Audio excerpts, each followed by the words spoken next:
everybody, and welcome back to another stream of Disco Elysium. We finished last stream by giving this man the bird. And it was glorious! Thank God we gave him the bird. I've always wanted to give him the bird. He's a bastard. Anyway, I am not holding my bag, and that is unfortunate. I need to collect money.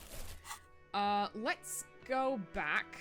And first off, while we're in the area, let's ow! Jesus fucking Christ. Thank you, Sasquatch. Let's take a quick look at our journal.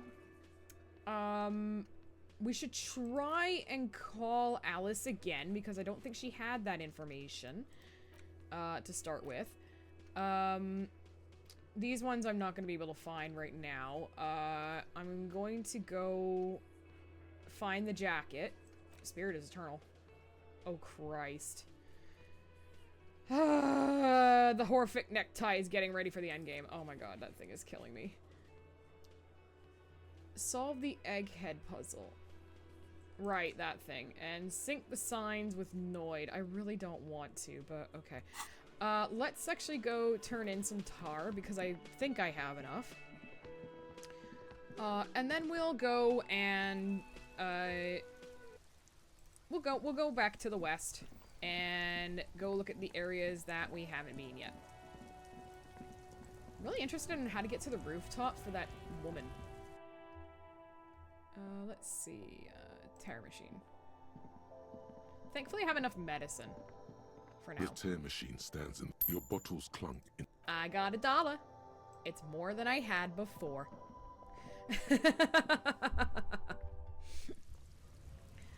Alright. Yeah, let's fuck off. Oh, hang on. I had that map, right? I should be able to fast travel?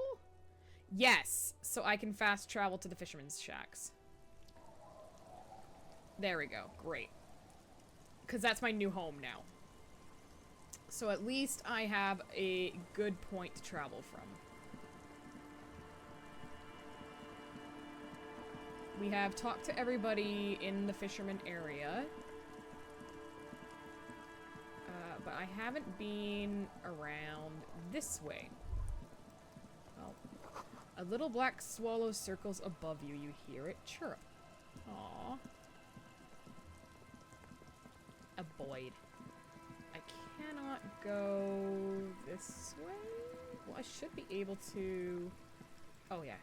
Go to that. However you get there, go there. The water runs from the west. The source is upstream. A broken pipe?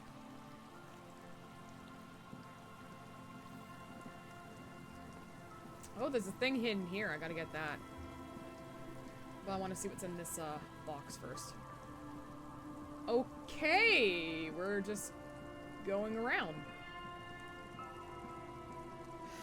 I kind of like this part where, if you just want to, like, look around, you can, and you click on a thing, and it gives you a thing. Yeah, ooh, secret. Hi, Sasquatch. No boat in the boathouse today. This section of coast hasn't been used in decades. Oh, hey, a thing. Ooh, I got cool shades! Oversized superstar sunglasses. Yo, give! It gives me savoir-faire. And down to visual calculus, but that's okay, I'll take it. Poggers, look at that. Hell yeah. Oh, look at me, I'm so fucking cool. Nice, I like those. Those are nice. So I guess you can go around here. Damn right, I'm looking cool. I am the coolest hobo cop you ever did see. A strong breeze might blow it over.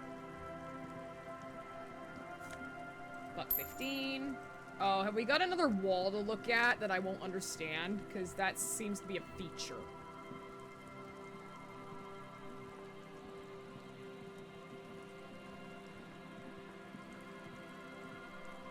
A scattering of bullet holes is spread across the cracked wall, reaching from one corner to the other. Look, Kim, even more bullet holes. Something's definitely gone down here. Correct. The density of the bullet holes is unusual. Even in a general average bullet hole frequency in Martinez sense. Grim affairs. I like how there's an average. Meaning, this is a lot of bullet holes. Looks like fully automatic rifle fire. Something you don't see these days. Why not? The manufacturing and sale of automatic rifles was curtailed after the revolution. The destructive power of such tools proved to be too much. We do need to retain some humanity in this world. Good call, Sasquatch. Put these back on for visual calculus. Was there anything else that gave me visual calculus?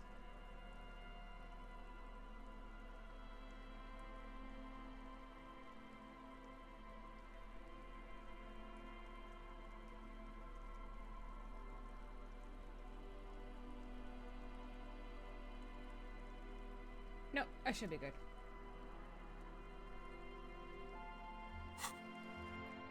Quick save. A scattering of bullet holes is spread across the crack Yeah, wall, okay, that put it up reaching quite a from one lot. corner to the other. 58%, probably gonna fail. Let's see. A Oh, row of ghostly shit! shades stand facing the wall. There are many of them, a dozen at least. Their heads lowered and eyes Oh blindfolded. boy. It's quiet. No sound. No movement. 10 meters away, other shades are lined up in an orderly manner. Automatic rifles primed. A gust of wind blows by. The coats of the firing squad flap slowly in the breeze. A single person stands on the side. Droplets of rain fall on the wooden planks, the surrounding sand dunes. The clouds block out any rays of light. I mean, it was pretty obvious that this is an execution spot, and I'm pretty sure the other ones where there's mass bullet holes are too. A long time has passed since the moment of this fusillading. Rain and brine have since washed all the blood away. Not a trace remains. What is this? The abundance of bullet holes leads to two options. Either an inordinate amount of executions were performed here, or they did not use a conscience round, where only one soldier has the loaded rifle. Looks like this was a mass execution with everyone fully armed. Yep. Look at the people against the wall. A host of men, probably in everyday clothes, ragged from the conflict and covered in dust. They were not sitting, a common practice for executions in some nations, as demonstrated by the height level of the bullet holes. They stand, facing the wall. It's impossible to discern any details about their personality or background. Ordinary people, familiar, each and every one of them. Who were they? Comrades, the forsaken, the wretched, who tried to rise against the horrors of the world. Yep. Look at the line of soldiers. 7 men in combat uniforms and dark coats, holding automatic rifles aimed at the people. Soldiers from some side, but from which one? Hi, Marcelo. Welcome to the chat. Nice to meet you. We're playing Disco Elysium. Doing very good, thank you very much. The commandant, the one who gives the order. Machine gun fire crackling through the air. The lights of the muzzle flashes dancing on his face. Kim, who was who in this execution? I don't know. I don't know who died here, lined up beside that horrible wall. It could have been any of the parties involved in the revolution. It's going well, thank you for asking. I hope yours is going well too. Perhaps the ones executed here were the loyalist conservatives, killed by the communists at the start of the Civil War. Or it could have been the communists, put to death during the last stretch of the conflict by the coalition forces. It could even have been the employees of the failed R&D center down the coast, as their building was taken over by the revolutionaries. Yeah. Or maybe... You mentioned coalition forces. Could it have been them against the wall? Yeah. It's very unlikely the coalition forces were the ones who died here. They were always the last ones against the wall. To be honest, if a coalition member was anyone in this situation, it was a commandant, the superior giving the orders. Fair. A cold sea wind blows away the figures. Oh, that's chilling, but it is something that happens. To answer your question, Marcella, I have a schedule. It's usually Monday, Wednesdays, and Sundays. If you ever want to know, you can go onto my Bluesky, Discord, or Tumblr, and I will always post an updated schedule there on Mondays. The sign says Entree interdit. I'm bad at French. An old ticket taker booth no longer in operation. People pay money to park here? People pay money to park here. Good grief.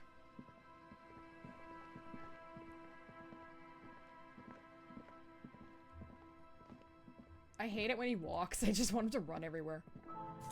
Ooh, and money. And another box. Oh, that's so sweet. Thank you very much. How did you not play? Play that again. Ah! Marcella, thank you so much for the follow and the scare. I really appreciate it. You have yourself a wonderful day. And stick around, please. I don't mind if anyone lurks. I don't mind if you participate. I just like that you're here. Cheers. Ooh, more money. So much money.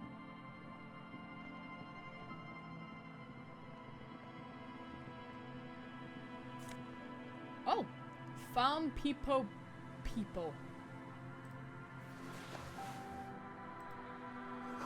Doors not only barred shut, it's inaccessible. Okay. What is this? A peepo. It is a hat. 2 to logic, 1 to perception. Oh, I hate it. Give me my frog. Actually, that's not so bad, actually. I like logic, so... that works for me. Frog cat. Frog cat every day. What do I like to play? Well, I just got finished playing Pokemon Infinite Fusion. And... so I really like Pokemon games. I'm kind of obsessed. Nintendo's a good one.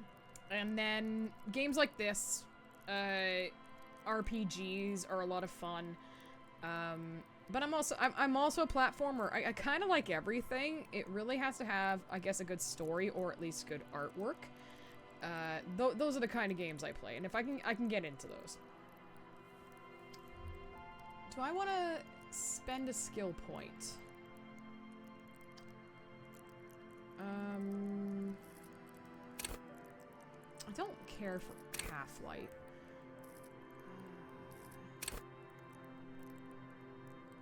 I don't have a gun, so hand-eye coordination is freaking useless for me.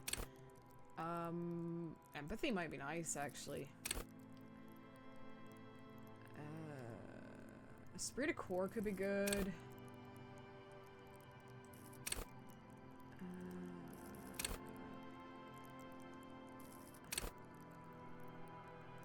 Let's actually put it in Volition. Yeah, sure, go ahead.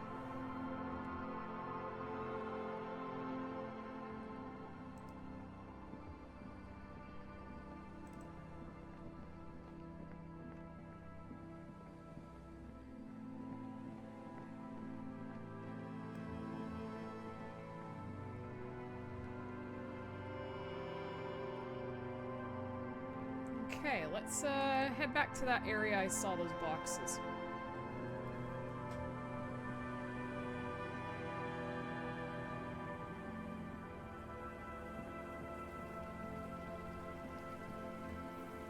Ooh, yeah, there's the hidden one. $1.50. Cool.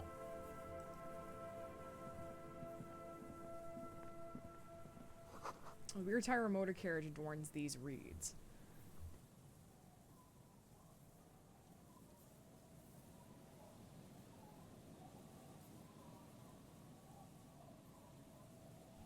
Alright, let's see, what else is around here? Nothing.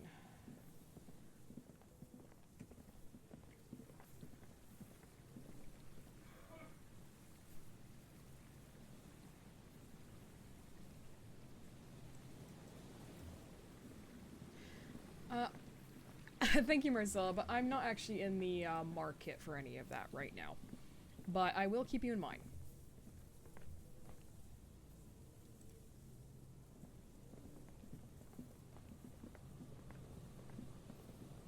And Mikhail noticed the windows, especially with how there are no windows on the south side.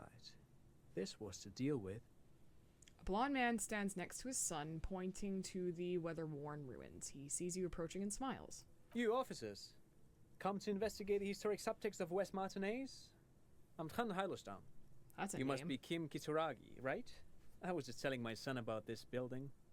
Not a lot of people realize the historic significance here. Who is this guy? Very rich in hypertext. Who the fuck is this guy and how does he know Kim?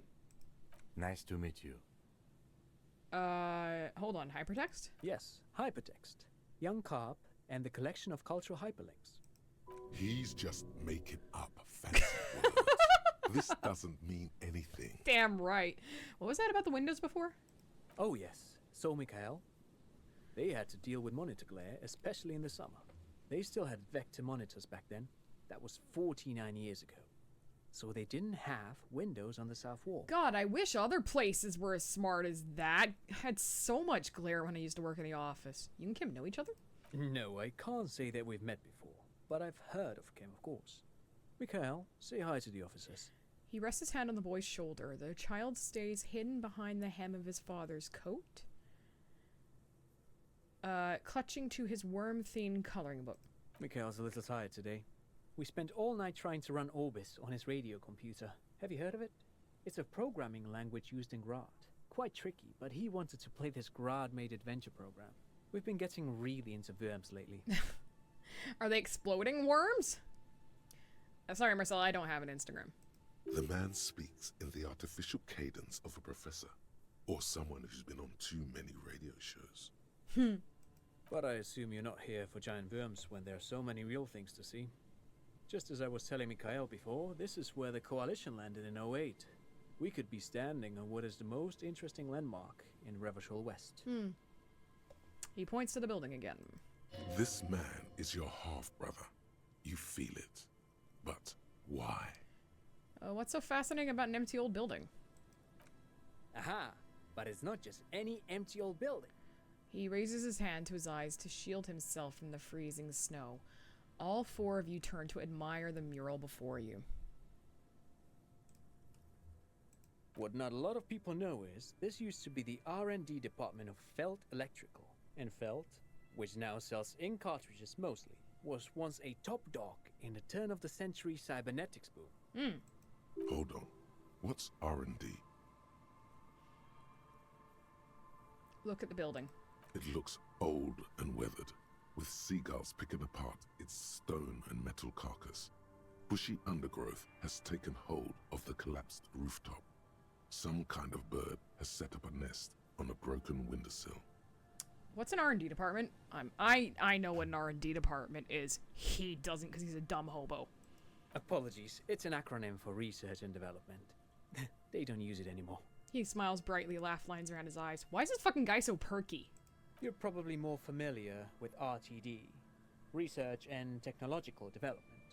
Mayor Kalpa, you are not familiar with that one either. This man is a bookhead. I don't think I've ever heard of this Feld Electrical. That's not surprising. Only a vestigial ink cartridge and ferrotape manufacturer remains. They started out as a midway electronics outfit in Königstein 2 centuries ago. After an aggressive move to Revachol, Feld became a global player in the emerging personal electronics market of the pre-revolutionary era. And I just remembered I forgot to call the precinct back. Damn it! Poop! I knew I forgot something. Still, Tricentennial was beating them in business machines.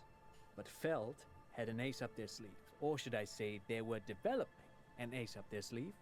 I'm mixing my metaphors here. I just want to learn everything, you know? I want to know things. What was that ace? It was here in Martinez, possibly in this very building, that they developed prototypes for a tape computer. A tape computer?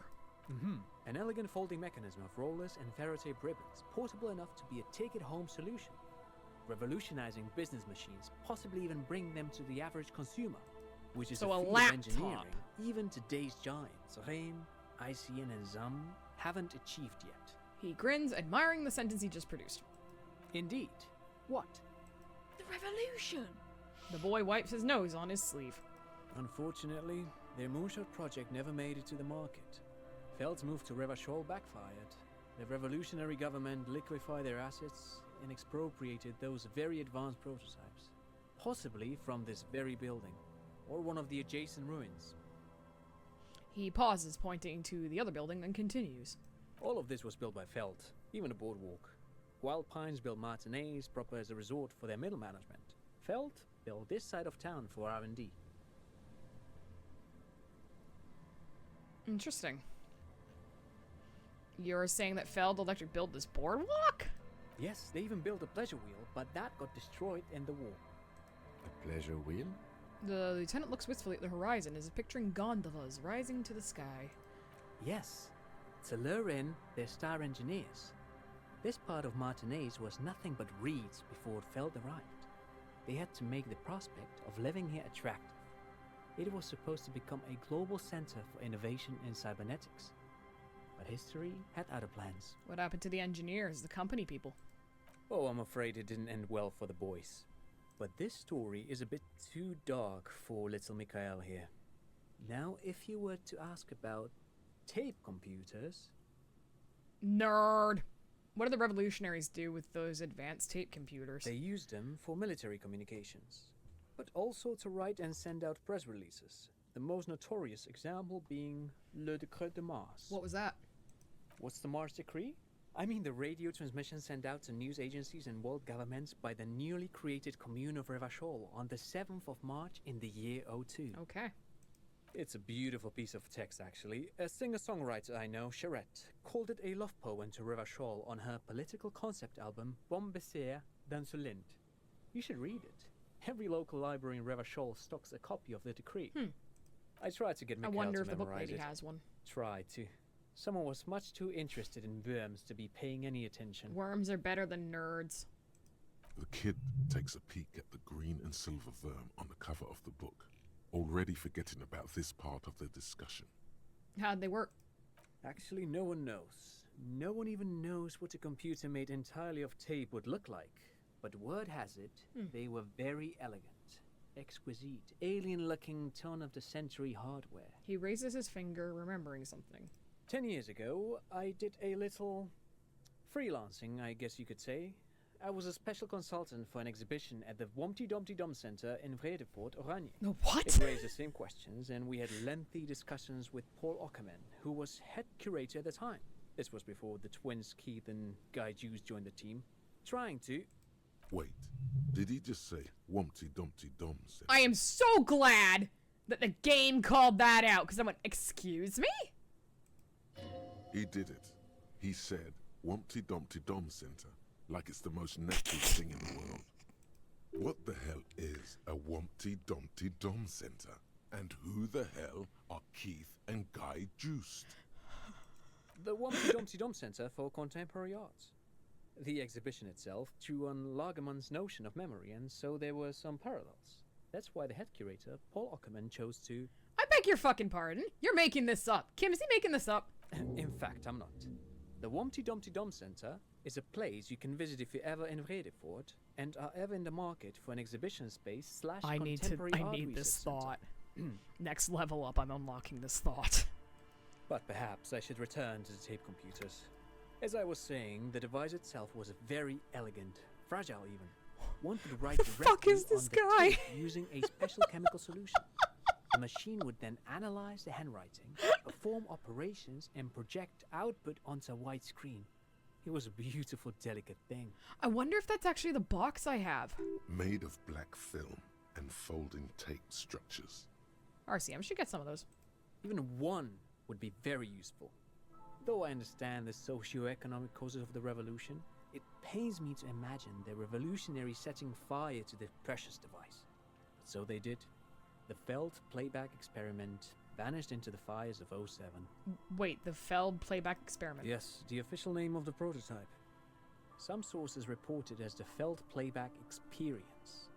But those are incorrect. Why did the revolutionaries destroy it? Who knows? Maybe it was an accident, or maybe they didn't want the technology to end up in the wrong hands. Either way, they're all gone now. Yes, they Oop, even no, built no, a no, no, pleasure. not what I wanted to Yes. do. to lure in their star Oh, engineers. bugger. But of course, what else? You look like someone who has money. You have any money? I do have some money, yes, but that's not what's really important here. I don't want your money. Of course, Detective, I wouldn't have assumed anything else.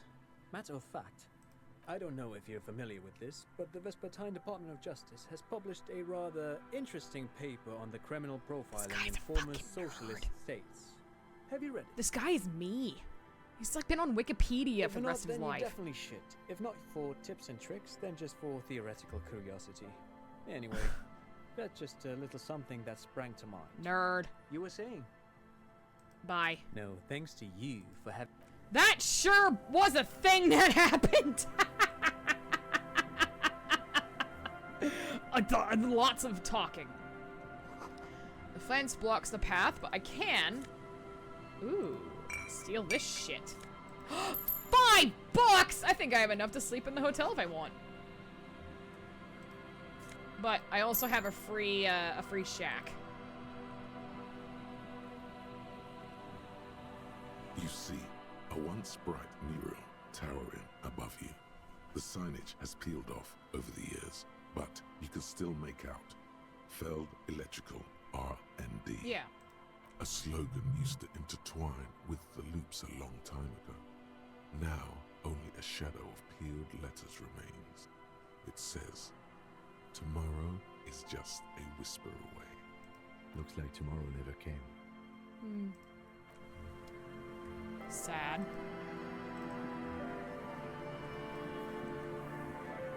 On the outside, ruins. But what are ruins? Oh, that's him speaking. Bars cover the long, dusty windows.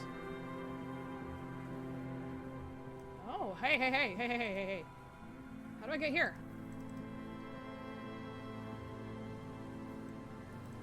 Oh, that's a new thing I'm gonna look for. Somehow, I can get in here. And I would like to know how. Someone must have worked hard to smash this plastic dome.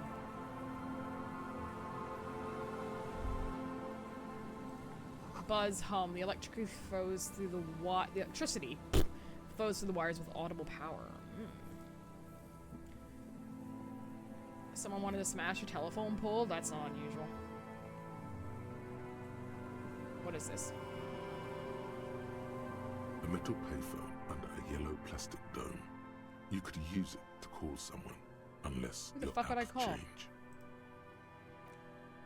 Ah! Jesus Christ! You hear the tone. The machine is inoperable. Imanteki! Thank you very much for the follow and the scare. Whew! God, you got me. Good one.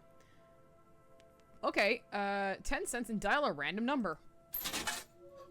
Calling.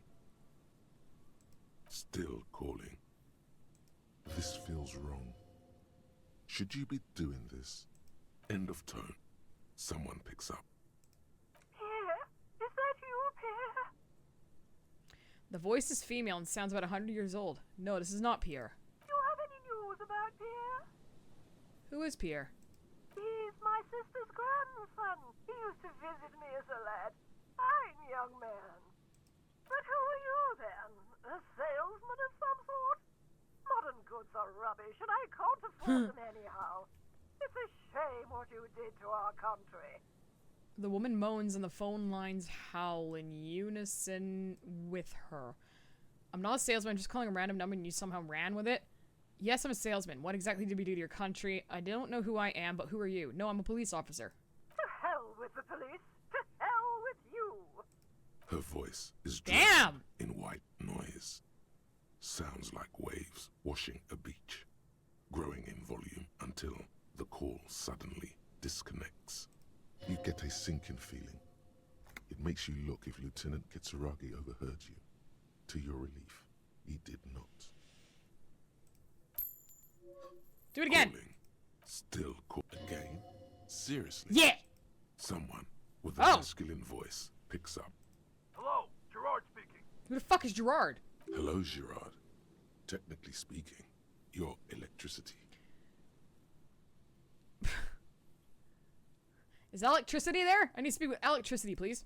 No, but I got a feeling I'll kick you out and make an appearance if you ever call this number again. Have a good one, asshole. Phone hanging up. Disconnect tone. Do it again! Calling. Calling. Calling. Still calling. Still calling. Stop calling me, man. Someone picks up. The voice on the other line is slightly hysterical. I'll get you your money, alright? I just need till tonight. Let me work. Ooh. Who is this? Yes, but a slight change of plans. I want this delivered to the Whirling and Rags in Martinet. We could all be a bit kinder to each other, don't you think? Consider your debt paid, my friend. Or you seem to be in some sort of trouble. Maybe I can help you. I'm a police officer. No, no, no. Deliver it to the Whirling and Rags. Tethys. Hey! You're not Tethys! Screw you, and don't ever call here again. You're fucking with some serious people. Disconnect tone. He's ready to move on now. Okay. You don't appreciate my prank calls, Kim! That was pretty good. I enjoyed that greatly. A dead phone, a smashed receiver, like someone hung up too hard. Okay. Let's take a look at you. Someone has left an unidentifiable article of clothing on this railing. It smells really bad. Take a closer look. It's streaked with dried seagull shit and tangled with pieces of seaweed. A dangling arm Oh, I think this might be it. that there might be a jacket beneath the crust of filth. It seems likely that it was left in the surf until someone laid it out on this fence to dry out. Okay. Unfortunately, that just seems to have stiffened it into a shapeless mass. Please tell me you're not taking that with you. Well, I think this is the jacket the idiot Doom Spiral guy wanted me to find. I'm sure he'll be thrilled to have it returned. Yeah, so take it. Okay, filthy jacket. Take a look. As you hold it in your hands, it makes an uncomfortable crunching sound. Oh man, I know that feeling. Man, how did this jacket get so disgusting? It's a sordid, filthy tale, not for the weak. Are you sure you can stomach Fucking it? think about it. It occurs to you that you're not even holding the jacket itself, but rather I bet you. the thick crust I of bet you my jet set morale's and gonna go seagull down. Shit, that it smells No. like a dead sea creature, tangled in grey strands of seaweed. It must have spent quite some time in the water before the tide deposited it ashore. Gross. Why? Why did you think about it? Look at your hands. They're covered in muck. Ew! Now you're just flicking that shit everywhere. This is a disaster. You'll never get the smell out. I fucking knew it. I knew it. I'm getting good at this game. I figured it out.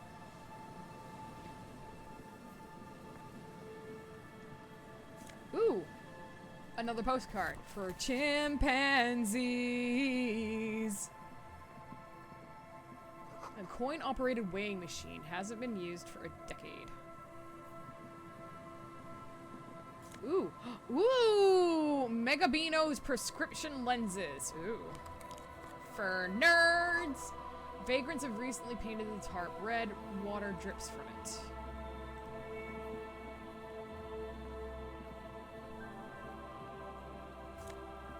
Yay, tar.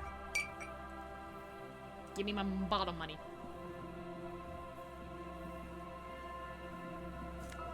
$0.25 and more bottle money!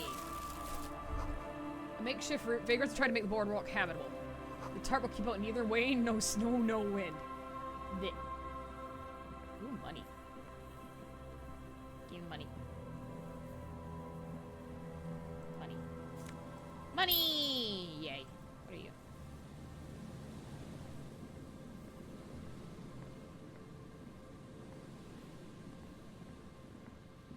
A big wine canister. It's open and empty. So, unfortunately, it doesn't look like I can get in that building I wanted to from this way. But, let's go over here. Oh. It's smell. It's awful and familiar. That is awful. It doesn't help. You can still smell it. What is it? Don't you recognize it? That hideous pungency. Oh. That faintly cloying sweetness. Only death smells like that. Yeah. Something cold wakes in the pit of your stomach. Fear. It is death. It must be.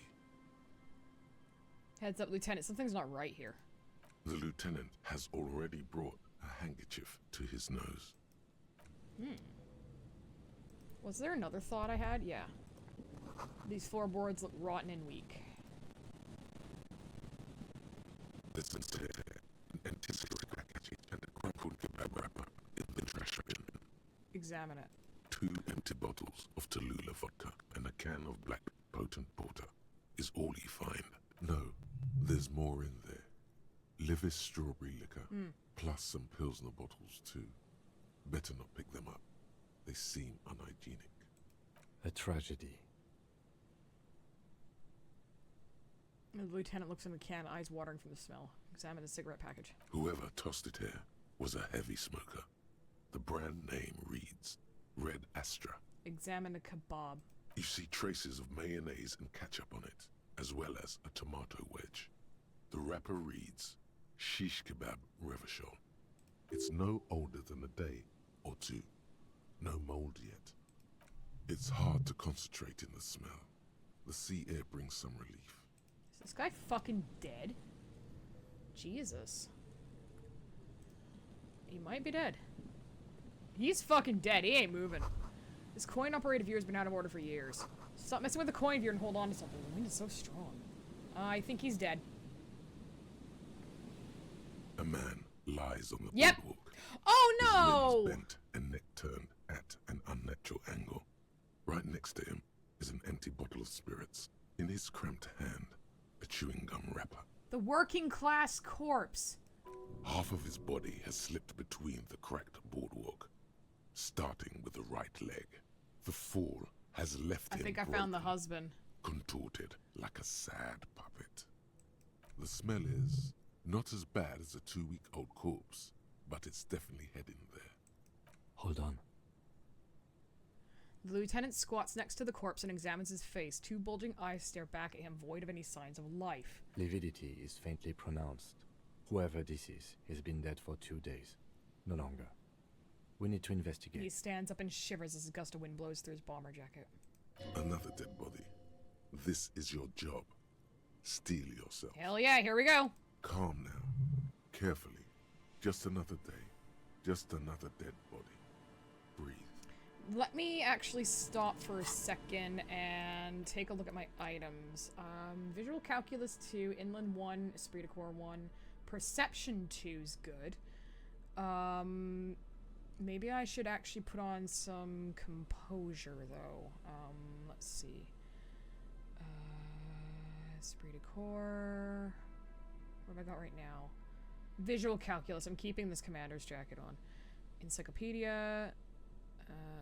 Logic is probably a good idea. Oh no, Visual Calculus. Composure, Conceptualization. Yeah, Conceptualization. As much as I like that fucking mesh shirt. We're gonna do Conceptualization. Let's see. Esprit de Corps and Shivers. Empathy, Logic, Savoir-Faire, Visual Calculus, 2 Encyclopedia, 1 Perception. I'm wondering, actually, yeah, Esprit de Corps, Visual Calculus, or Esprit de Corps and Shivers. Let's actually do that and then take the items out of my hands, because then I get up for suggestion.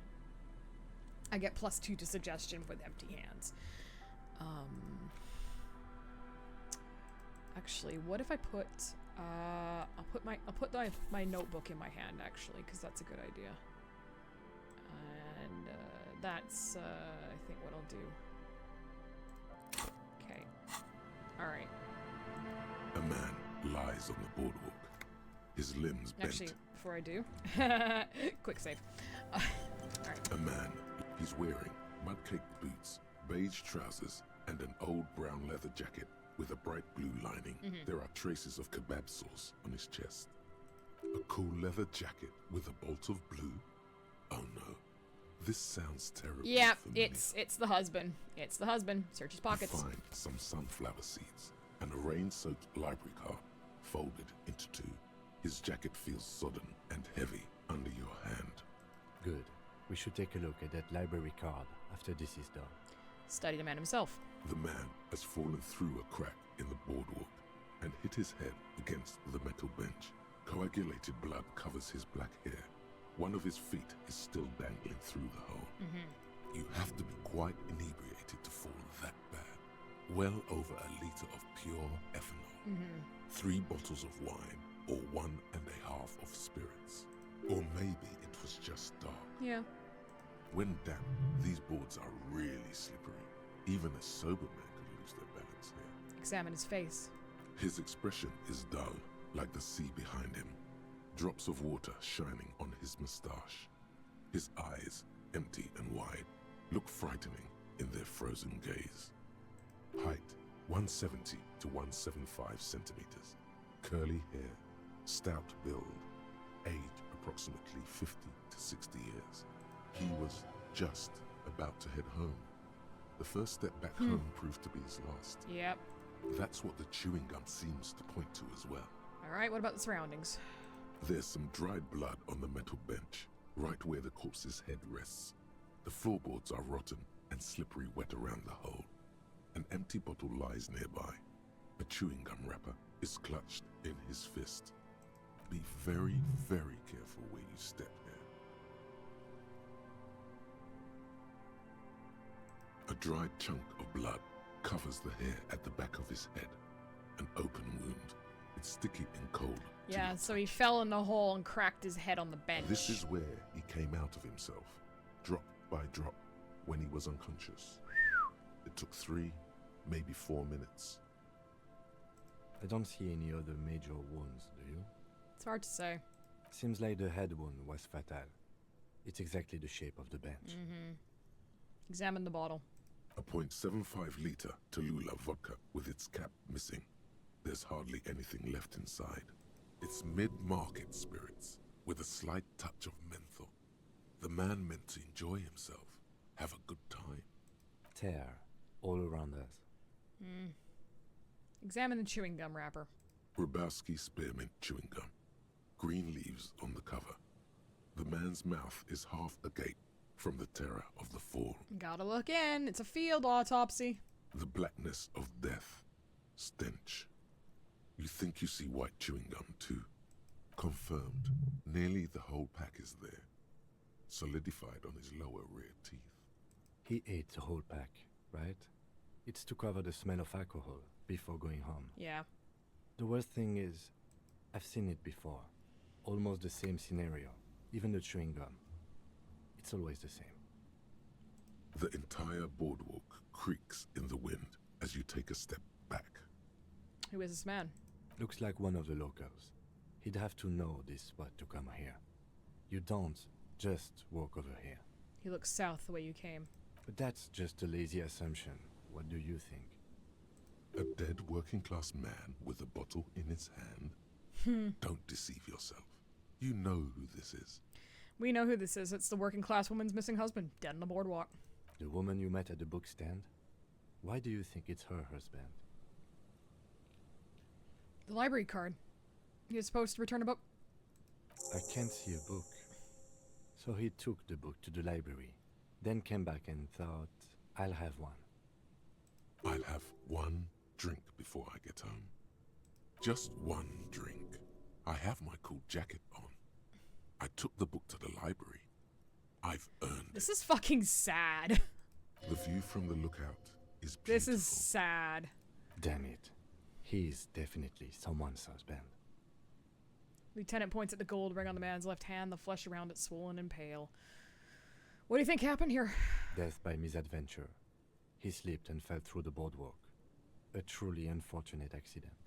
If it wouldn't have been for that bench, he'd be alive. Do you think he was drunk? Oh yes. What about alcohol poisoning and liver failure? Some symptoms of acute alcohol poisoning could have definitely played a role here. Severe confusion, respiratory depression, unpredictable behavior. But I think that death arrived through head trauma, not liver failure. What about the kebab? What about it? The deceased ate some kebab. It's probably from a nearby place, maybe in the parks. Sometimes a kebab is just a kebab.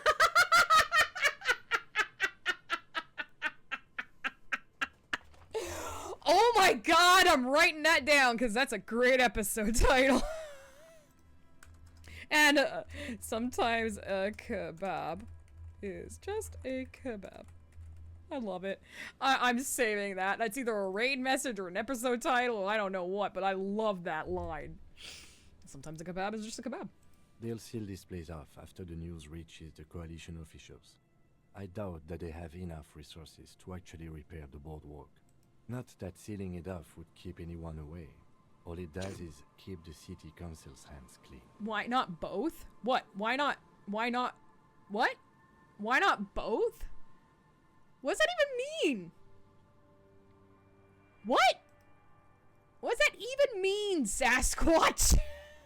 Why not both? Oh, okay, I'm sorry. I thought you were like, kebab is a kebab. Why not both? And I'm like, but it's a kebab. I'm stupid. I'm sorry. Beautiful. It does seem to be a pretty straightforward misadventure, although there's still a question of identifying the body. What should we do with them? From where I stand, I can see two options. We either take the case and follow the leads to identify the body on our own, or we report back to the station and leave this for our colleagues to handle. What about a field autopsy? A field autopsy isn't necessary if the cause of death doesn't appear to be criminal. Oh. And this looks like a simple accident to me. Yeah, point I'd say we taken. should just write down head trauma in the autopsy report and leave it at that. It would save us at least 2 hours of unnecessary work. Yeah, you're right. I don't see anything criminal here. Let's leave it at that. Good call. The guys at processing can take care of the rest. We found him. We should finish this. I'm not leaving him. Alright, we should first examine the library card you found. Then we can call the station from my kinema. Let them know we are taking the case. Okay. I gotta go back to the Kinema anyway, so... Interact! The library card is folded into two and still slightly wet to the touch. The front side reads, Central Jamrock Public Library Card, issued to Billy Mejean, expires July 53. Billy is a unisex name. Could be the deceased, or his family member. Look inside. Whoever owns this card is an avid reader. You find a list of books written in blue pencil. Radio thriller. Stand a little less between me and the sun. The last one in the list is The Glinton Curve by M. Theobald. A library stamp indicates that the book has been returned. Most of these titles seem to be in the sci-fi genre. Some thrillers too. Look at the backside. If lost, please return the card to the library. Dial 005 02 55211 or visit us at Moreau Street, 78, Jamrock. Business hours, 900 to 1800. Good. We should give them a call from my kinema. See if we can learn anything about Billy Mejean. Okay. Good shit. I'm taking that, like... Let's see, is there anything else I There's can some glean? tape, an empty cigarette, 2 empty bottles. No, A tragedy. you see traces of I'm just no, double-checking. It's hard to concentrate. in No, it. okay. Because sometimes, I guess, after you examine the thing, you might actually see something new. Moonshine probably smells like tasty fermentation. Okay, well now that I've got the, that done, let's put that back, get my bag, get a light, what the hell? Is there anything I can learn here? No? No, not really. No. Go here, because there's nothing else here. I found the dead guy. Sure there's no way into this building? God, I see that stairwell is just taunting me. Oh, hey, what? The remaining windows rattle from a strong gust of wind. They're covered in a thick layer of grime. They must have been like this for 40 years. Try to see inside. Dripping water falls from a high place. All you can see is the shadow of a collapsing staircase. There's rust and corrosion on the bars. They're foaming with it. And a small layer of white salt from the sea. Can you make out what's inside? No. I won't even try. You know, He takes his glasses off. I had a partner once. They called him Eyes, because he had to show me things. It's that bad. Can you still shoot, though? Well enough, actually. It's odd how that works. I'm no sharpshooter, but I passed my shooting courses 7 out of 10. I learned something from my friend! Good shit. Let's see. Well, actually, hang on.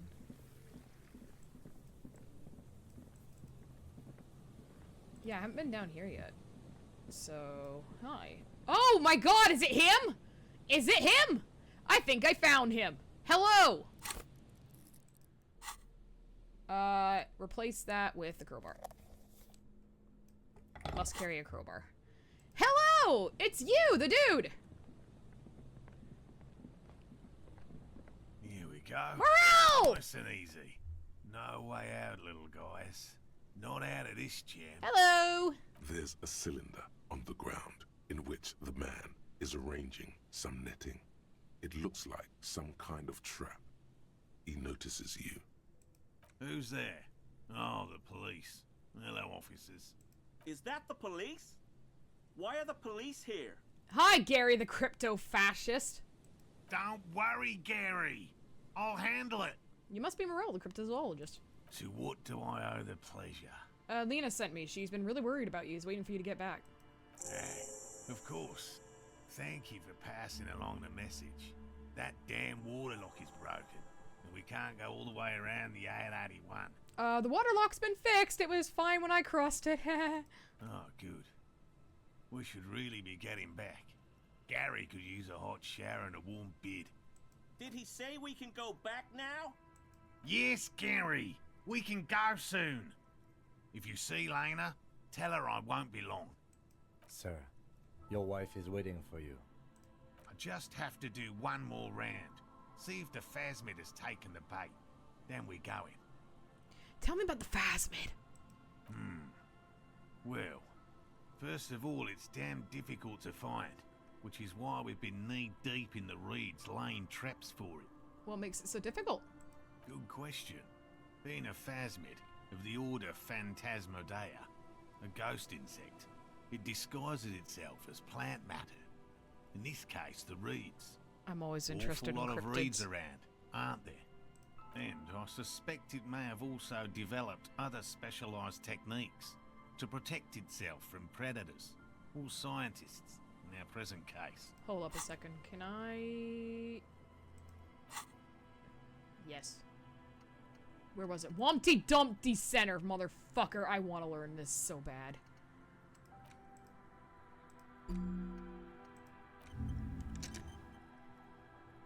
It's Wednesday evening and something heinously exciting is underway. People have gathered beneath the billowing roof of an oddly shaped trophy building, sipping wine and exchanging opinions.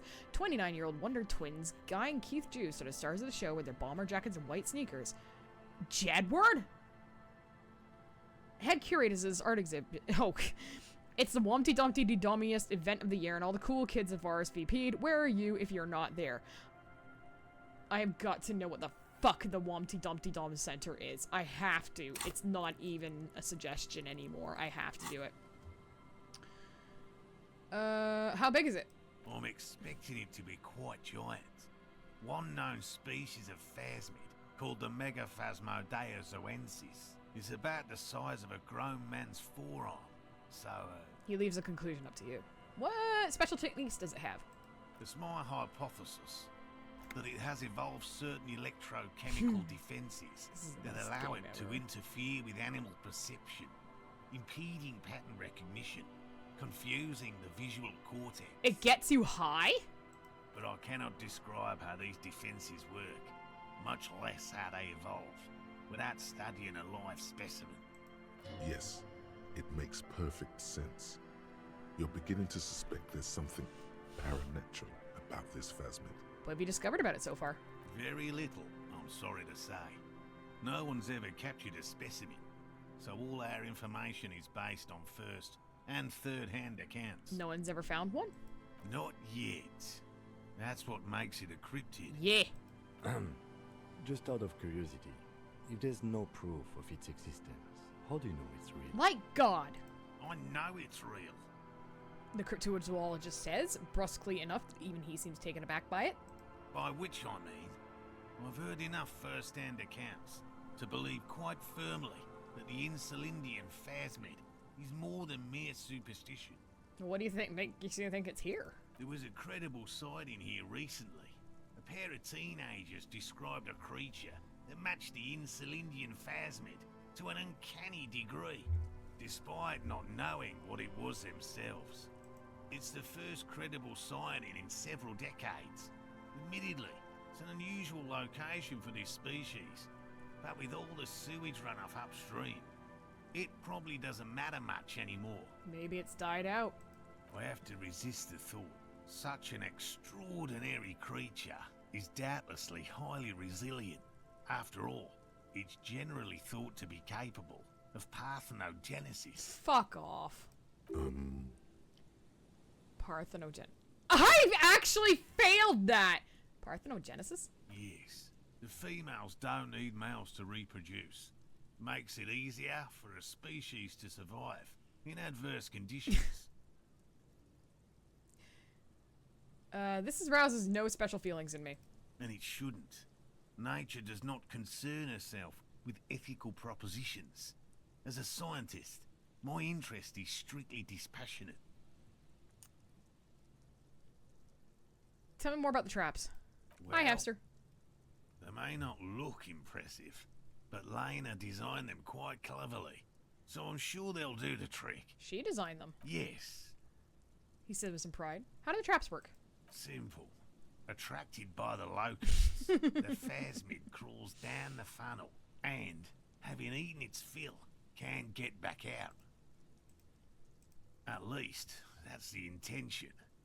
The net isn't a perfect solution, but we didn't want to use anything that might damage the specimen's delicate exoskeleton. So it makes them fat. What are you using for bait? Locusts. Nearly all known phasmids are herbivores, of course. But we've hypothesized that the Insulindian phasmid might occasionally prey on other insects. Inside the traps, a number of locusts crawl and tumble over Meh. one another in a tiny, chittering swarm. A meat-eating stick insect? Does it pretend to be the reeds as part of its ambush behavior? This seems unlikely. Seems unlikely. Thank you for your opinion. We have also included plant material in the traps to satiate your skepticism. What do you do if the traps don't work? They'll work, I assure you. The predatory hypothesis, using locusts as bait, accounts This is for the failure wild. of previous efforts by other teams, which use plants. We have given this some thought. The traps do seem to be deftly and thoughtfully constructed. It's clear the cryptozoologist's wife knows what she's doing. Let me ask you something else. Yes. What? Lena seems pretty eager for your return. And I'm eager to return to her, I assure you. But I can't leave before we finish with these traps. My wife understands that just as well as anyone. He looks south where Lena would be. Come on, Morel. We've been soaking out here for days. It's time to go back. Why does he sound like someone from Inspector Gadget? And leave the traps? Absolutely not. I won't let Lena down. Come on, she wants us back. I'm soaked up to my nuts over here. We'll both catch reed crabs if we don't dry out soon. I didn't know the Phas was so important. Of course it's important to her. She's seen it. A verified sighting, on record. One of only 4 this century, and it's I bet you she's bullshitting him. She sighted the Phasmid. She didn't tell me that. Yes, that's how we first came to know one another, in fact. But that's her story to tell, not mine. Needless to say, you must ask her about the mysterious phasmid. 4-alarm cheddar, cow's milk, chipotle, chili, ghost, and jalapeno pepper. Holy crap. That's really spicy. Suffice to say, it's long been our dream to find proof of the Insulindian phasmid together. I can't abandon course You're now. gonna fucking die wet. Maybe you could go back to the whirling, warm up, come back later to check traps? No, no, no. The traps need to be monitored on a regular schedule. What would we do if the phasmid were to starve while we were sipping tea at the hostel? He's dead set on this. Alright. I could go for some trap setting. I'm not fucking checking the traps. Piss off. I'm not doing that. No, that's not... No, I'm not going that far. Fuck off. I'm not doing that. I am not. Nice. Heavy military blockades are riddled with bullet holes crumbling. These soggy logs smell of ignition fluid. Still, they won't light up. I'm not... No! This is cryptozoology! I'm not doing it! I'm gonna tell it, like... Hello. I'm here to get I'm here to get a husband, that's How it. do you do, officer? Yellow man.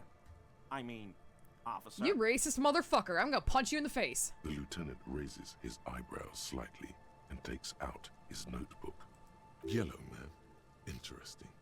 This is something to ask him about after a little probing first.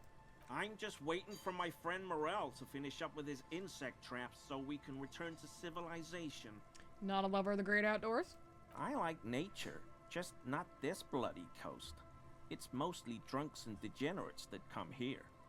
Degenerates? I've been trained to identify the slightest hint of degeneracy by preeminent authority on it.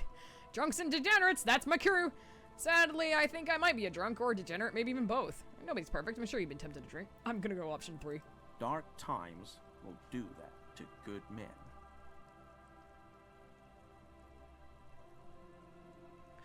You were surprised to see my colleague. Not many Sealites here, or anywhere, other than Sail. I meant no offense, truly. Do you remember how, when we met Measurehead and I said the next races will be a really good one? Yes. Well, this is that racist. Are you, Gary? Are you a racist? Hey, man, all I meant was there are not many Sealites around here. I'm just stating a fact. The lieutenant is a native of Revachol. Oh, yes. Of course he is. I was just speaking about his connections. I'm gonna fuck with this guy.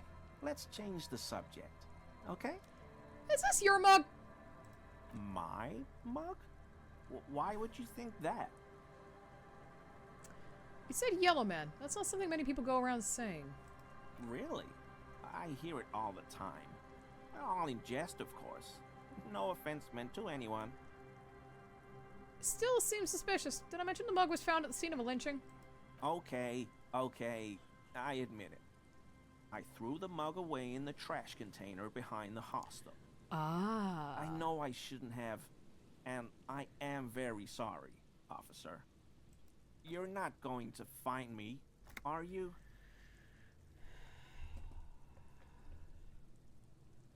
I am. For 20. Okay, I deserve that. And I won't do it again. You have my word. I don't know what got into me. Stuffing my garbage in another man's property, it's... I've been having trouble at work lately. The Koikos are price dumping us out of competition. What did you do, Gary? Nothing. Nothing. Just answering some questions. Helping out the law. Here we go. Start pumping that sweet info. How'd you get into the trash container, Gary? I know a guy who works with the trash collection services, CS Municipal. He gave me a master key for the trash containers of Martinez. Why would you need to get into everyone's trash? So I can use the Whirling's trash compactor to store my own stuff. Garbage disposal is expensive as hell. The damn Bohemians run it like a mob. I'm sorry, okay? I thought I could cut costs. I shouldn't have. I shouldn't have disgraced myself. Disgraced? No need for the histrionic, sir. It was, after all, just a trash container. He studies his reaction. Gary doesn't answer. Gary, did you put the clothes of a murder victim, the man who was hanging behind the whirling in rags, into that trash container? Officer, please. Let me explain. Oh! Like that. Go on, Gary! I was only cleaning up. I live right across the yard from where he was hanged, and I saw him stripped naked. All the clothes lying around in the yard, smelling. People are animals, you know? Okay, yes. What happened? Then I came out to clean up the rags because no one else would. I put them into the whirling's trash, along with a broken mug, admittedly. He changes his mind mid-sentence. Okay. I was coming to throw the mug away, and, well, I threw the mug there and the clothes too. Right. It was just civic duty. The lieutenant remarks drolly. Exactly. That's exactly what it was. Civic duty. Fuck you, Gary. I don't believe shit. As he shifts uncomfortably, a series of clicks, like the clinking of glass beads against one another as they roll across a hardwood floor. You've heard this sound before, but where? What's that sound? What sound? That clinking I just heard when you moved. Really? He fans his arms out slowly, and this time his motions are soundless. There's lots of weird stuff out here in the reeds, though. Insects, trash. Could be the wind shifting some garbage nearby. Hey, Gary, come here and move! Every day, the wind shifts the reeds and whatever was left in them. Tambourines and condom wrappers, plastic and glass bottles. The smell of decay. The sound you heard was not the sound of something easily abandoned. You wouldn't know anything about the victim's missing armor, would you? Armor? No. I mean, yes. Of course. I know he was wearing armor, but I don't know anything about it. Uh-huh. I hope I could help your investigation, in my small way. Composure. I think I can increase that. Do you know anything about the man? I told you everything I know. No. I help Morel with research sometimes, and... Can I up my composure? Let's see. What do I have?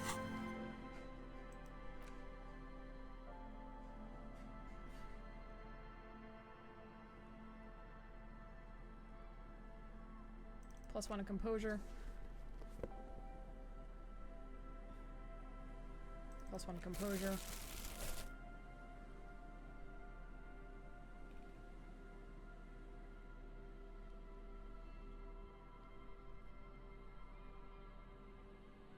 Something's taking away my composure. What is it?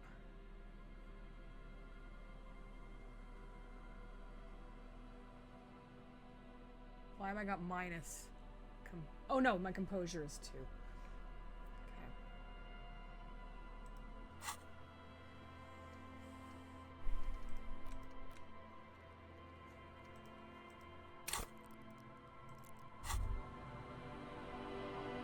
Hear that? Magnesium.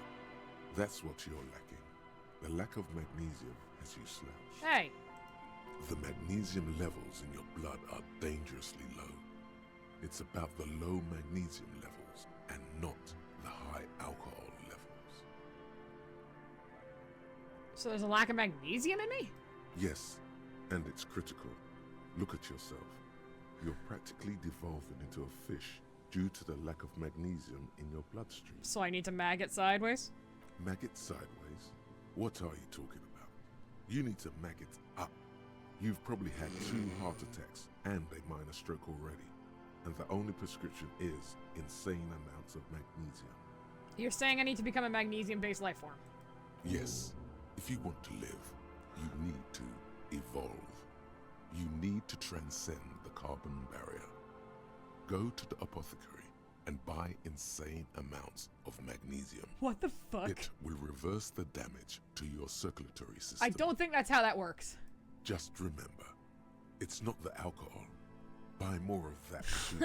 Alcohol is not the problem. And it's certainly not the dextroamphetamine, nor smoking for 40 years. It's the lack of magnesium and excess of coffee. You should stop drinking coffee. No! It wreaks havoc on your gastrointestinal. I will never stop drinking coffee. How dare you? Always a pleasure. I mean, Okay, what's it like? officers. Okay. I have a much better thing here, but what if I... Is there anything I can get from you that might increase it a little bit more? Hello, hello. What can I do for you, officer? Have you ever noticed anything off about your friend Gary? No. No, of course not. Why? Are you sure?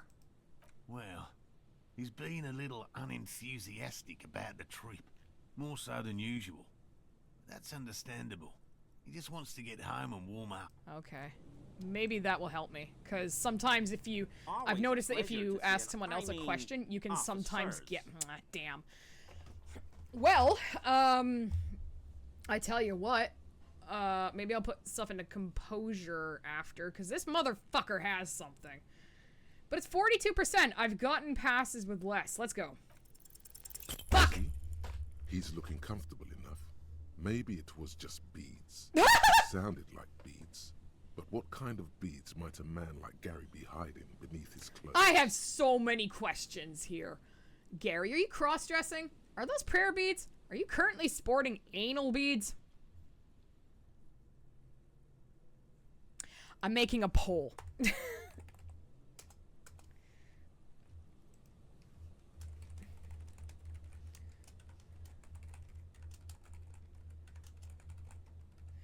Alright, jerks. You have 1 minute. I'm making a poll. What kind of beads? I'll pause until it's done. Oh my god, only one person voted and they voted for option 2, the prayer beads. You fucking wholesome ass person. Alright. Are those prayer beads I keep hearing? I don't pray, officer. Faith in non-existent helpers is a sign of weakness. Not for proper Revicolian men such as ourselves. I fucking hate this guy, even though I agree with him. Okay, well, that sure was a thing. Hey, you know. That patch of reeds over there, it's a great place to hide something. Kind of out of the way, being so close to the water. I can't see anything interesting. You don't have a reason to. Yet. What's this about? Nothing. Just a hunch. The hunch passes, leaving you there, by the old boy bobbing in the water. Time to go. No, no, no, no, no, no, no, no, no, no, no, no, no. Now you got me curious. Where's my Inland Empire?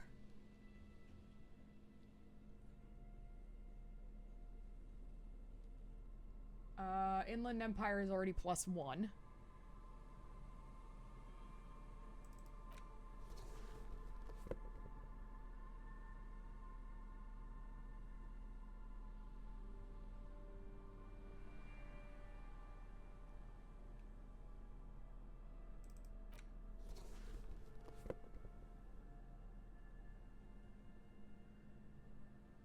Ass, that's all I have. But! Hold on, I saw a thing here and that's gone now? Oh. What the hell was I wearing? This? I was wearing this. Oh, it's gone. Alright, fine, fucker. There we go. Mesh top was drama. What's the shirt again? Conceptualization -1. Let's actually put the tank top on. Get some physical stuff, just in case.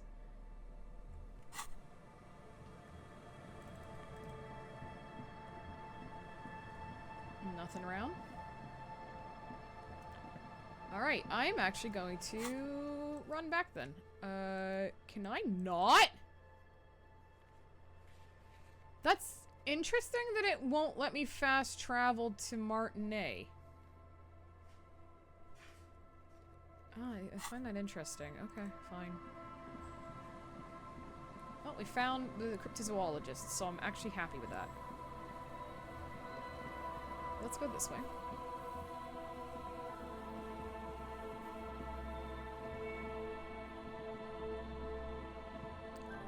Was there what? I know what you are, you leopard print onesie! I cannot find him. Oh, this is the church. You feel the shadow of a very large building fall on you. That's a good way of describing it. Dusty pews in the shadows. Many seem to be missing. Ooh, money. An altar shrouded in dark, or something like that. It's too dark to tell. Okay. Wander around the church. Don't go in it yet. Like here. What is this? The sign reads St. Brune, 1147. What's back here, though? Ah, a rock! I like rocks. They're comfy and easy to wear. That rock had $5! Hell yeah. What the fuck is this? The rusty gears used to turn the whole machine. The chain trails off into the ocean to who knows where. This barrel's been recently discarded. It still smells of fuel oil. Okay, well what the fuck is this? Well, now I need to know.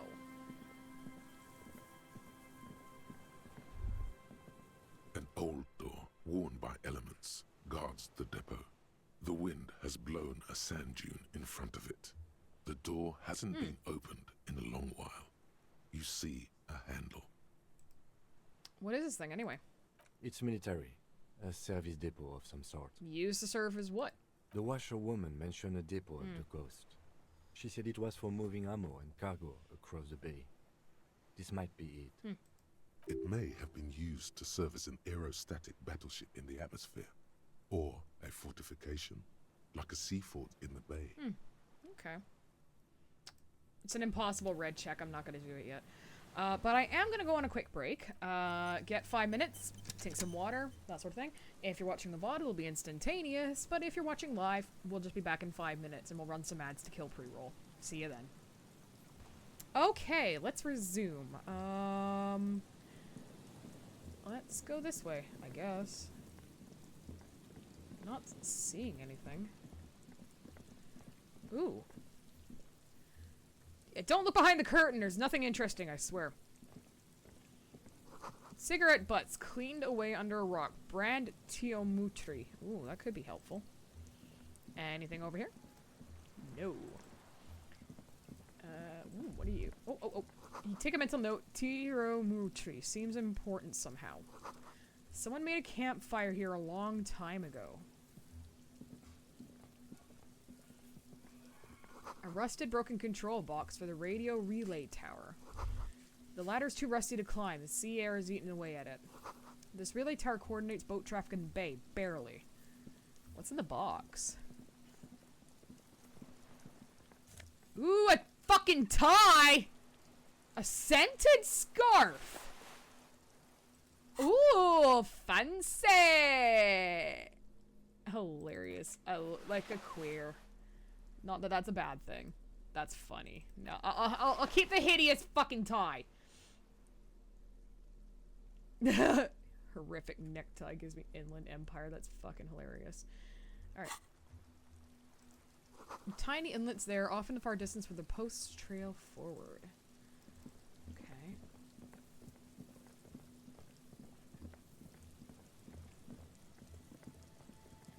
Looking around at the speed of sound. I think that's it. I don't really... Oh, hey, what? The board map rises to your south. It casts its long shadow over you. Okay. Technically, it was a scarf, and yeah, I don't know why my necktie is trying to kill me. Ooh, hey. Oh, a shirt! A white polo!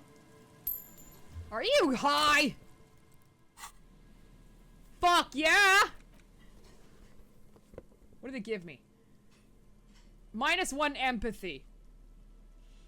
What's polo anyway? No, really, what the hell is polo?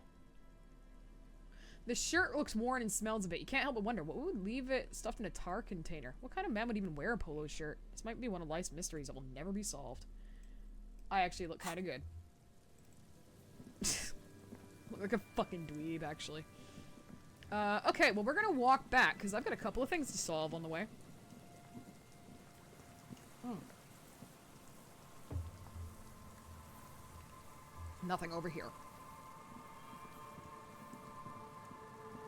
I don't know if I can pop its collar, but it did not have a pop collar, no. Okay, I'm going to get my health up in full, just in case. You never know. For tools, we're going to use a flashlight and the crowbar. Heavy wooden doors, more than twice your height, stand shut in front of you. The rectangular sea-worn ornamentation appears in stark contrast to the padlock, carelessly drilled into the wood. Rattle the doors to see if they open. Nothing happens, only the sound of the padlock rattling against the door. I don't think that's going to work. Inspect the carpentry. The carving on the door is block-like and angular, like the church itself. Two large beams shoot downwards, sinking into the wood before they reach the threshold. Touch the beam. The surface is smooth from the wind, but moist to the touch. The carving Back on up and look. the doors remain unchanged. Take a closer look at This the padlock. cheap-looking padlock is sturdily built. It Fucking shackles together breakthrough. a hasp and a staple screwed into the wooden door. The lock is adorned with a yellow sticker. It'll be easier to break the staple than the lock. Also, that sticker is interesting, somehow. I want the breakthrough. Wumpty Dumpty Dum Center. I need to know what this is. You're at home, stupid cop. Not with the art crowd. You hate them. Everyone hates them. Even they hate themselves. It's nauseating. An industry built on sprezzatura and sparkling wine. And, let's be honest, tax evasion schemes. The Wumpty Dumpty Dum Center is the heart of this unholy symbiosis of aesthetics and tax optimization. And now that you've internalized it, you can have a piece too. Encyclopedia passives give 10 XP and 2 real, and I'm a pretentious wanker. Fucking love it.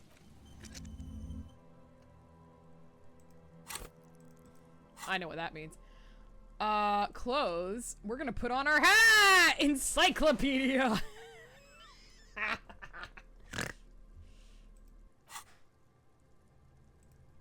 I'm gonna max out my encyclopedia now. I think that's actually the only thing I have for encyclopedia.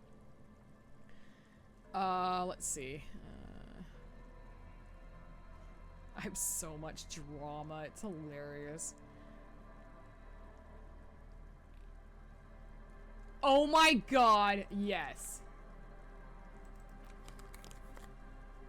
I have +3 encyclopedia.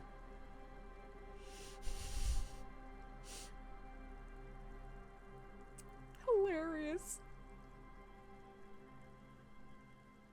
I'm such a fucking dork now. I love it. Yeah, you do esprit de corps, visual calculus, encyclopedia, rhetoric, and empathy. So if I really want to take it off, like I can always just do the glasses and maybe put my Actually, yeah, let's do that. I don't want to lose perception. I would like perception.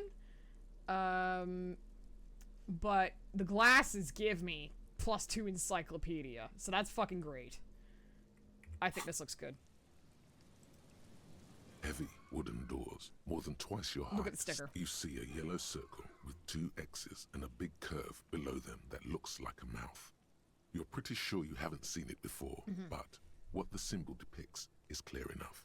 A smiling dead guy. The curve makes it smile, and the X's make it dead. There is something blindingly modern about this symbol. Its modernness puts to shame everything you've seen before. What makes it so modern? It's the contrast between the cheery, chemical yellow and the rigor mortis. As if the cheery guy didn't know he was dead, or the dead guy didn't care that he was. Either way, you get the sense the forces of future are at work here. Have you seen this symbol before? He takes off his glasses and uses a blue handkerchief to thoroughly wipe them clean before inspecting the sticker. Then he looks up, pauses, and replies. No. Fuck's sake! What does it look like to you? Looks like a dead man smiling. Suggests junior delinquency.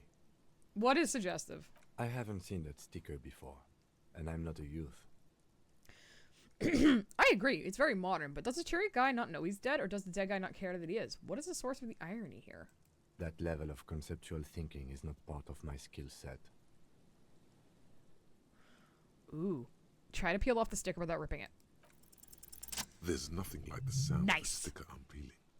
Now it's stuck to your thumb. Oh my god. Put the sticker in your ledger after the lens entry where it belongs. Put the sticker on your ledger right on the cover and shake it off. On the cover. Voila. Looks very modern. Secret task completed. Style your paperwork. You're part of the Future Brigade now, and so is your formerly humdrum ledger. Neon, baby. I'm so fucking cool. The padlock passes through a staple that's been hastily attached to the wood. Closer inspection reveals that one of the screws is not a screw at all, but a nail. The work has been done recently and is unprofessional, to say the least. Should you want to get through, it might be easier to just pry the whole thing off. Turn to the lieutenant. This is where Mr. Prybar comes in handy. Maybe we should look for another way in first. The church has seen enough mistreatment. How about we go and check out that tent again? He nods at the shabby piece of canvas set up on the ice next to the church. Okay, I didn't actually notice it, but sure.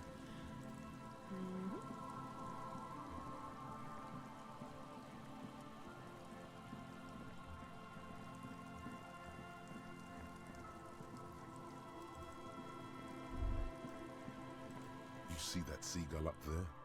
Remind you of anybody? Kim? What? Kim? No, it's you. You and the seagull are just alike. Why am I like a seagull? Think about the seagull's story. It's one of endurance and adaptation. The seaside was paradise once. They were birds of that paradise. Then their paradise became shit city. And what did they do? They became urban survivors, eating burgers out of trash cans, killing and eating pigeons. No time for that sentimental bullshit. They're hustlers, getting shit done. They're one pair of track pants away from gangsters, just like you. Have I ever eaten a burger out of trash? You have. The body remembers. Fucking right! Own it. Steal hot dogs. Shit in the sand. Whatever it takes to keep going. Bruh, that was hilarious. So, like, where is this fabric, my dude? Because I don't fucking see any.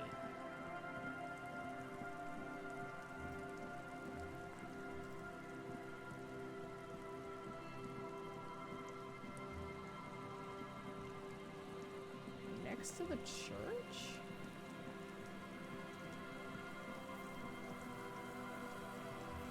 There's nothing there, Kim. You're fucking delusional.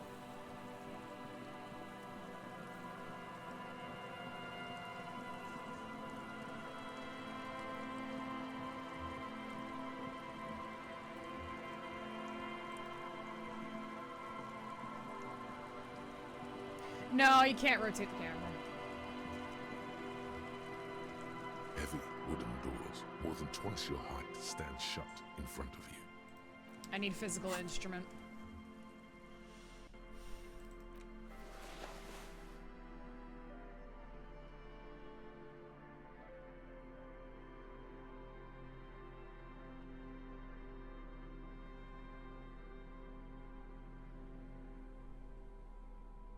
Wish I could just like remember these.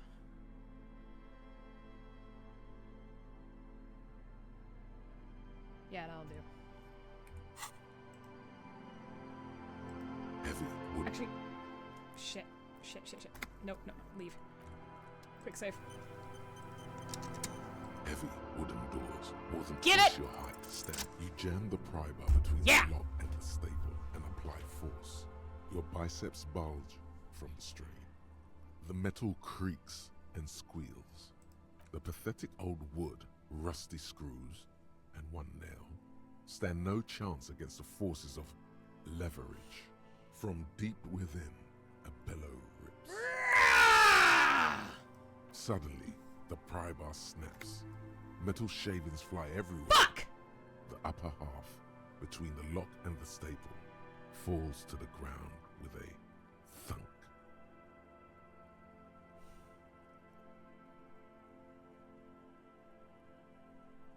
I broke the fucking pry bar.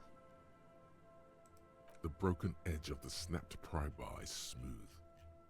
Took the tip right off. The fuck? How is this even possible? Tools break, officer. Try to control yourself. For example, see how calm I am, although you broke my favorite pry Oh bar. no. We're I getting a don't new know. one. You don't? Or maybe we'll find a new one. I don't carry more than one pry bar with me. He looks up at the bell tower. I thought this was a lousy way to enter a place of worship that's already in disrepair. I guess the church agreed. This was surely just a freak accident. Nope! That didn't happen!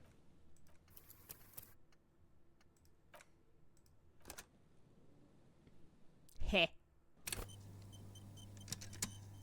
Anyway. I'll put my polo back on. Fuck off. Okay, I don't know what fucking raggy tent he's thinking of, but, you know. This is the only tent I can think of.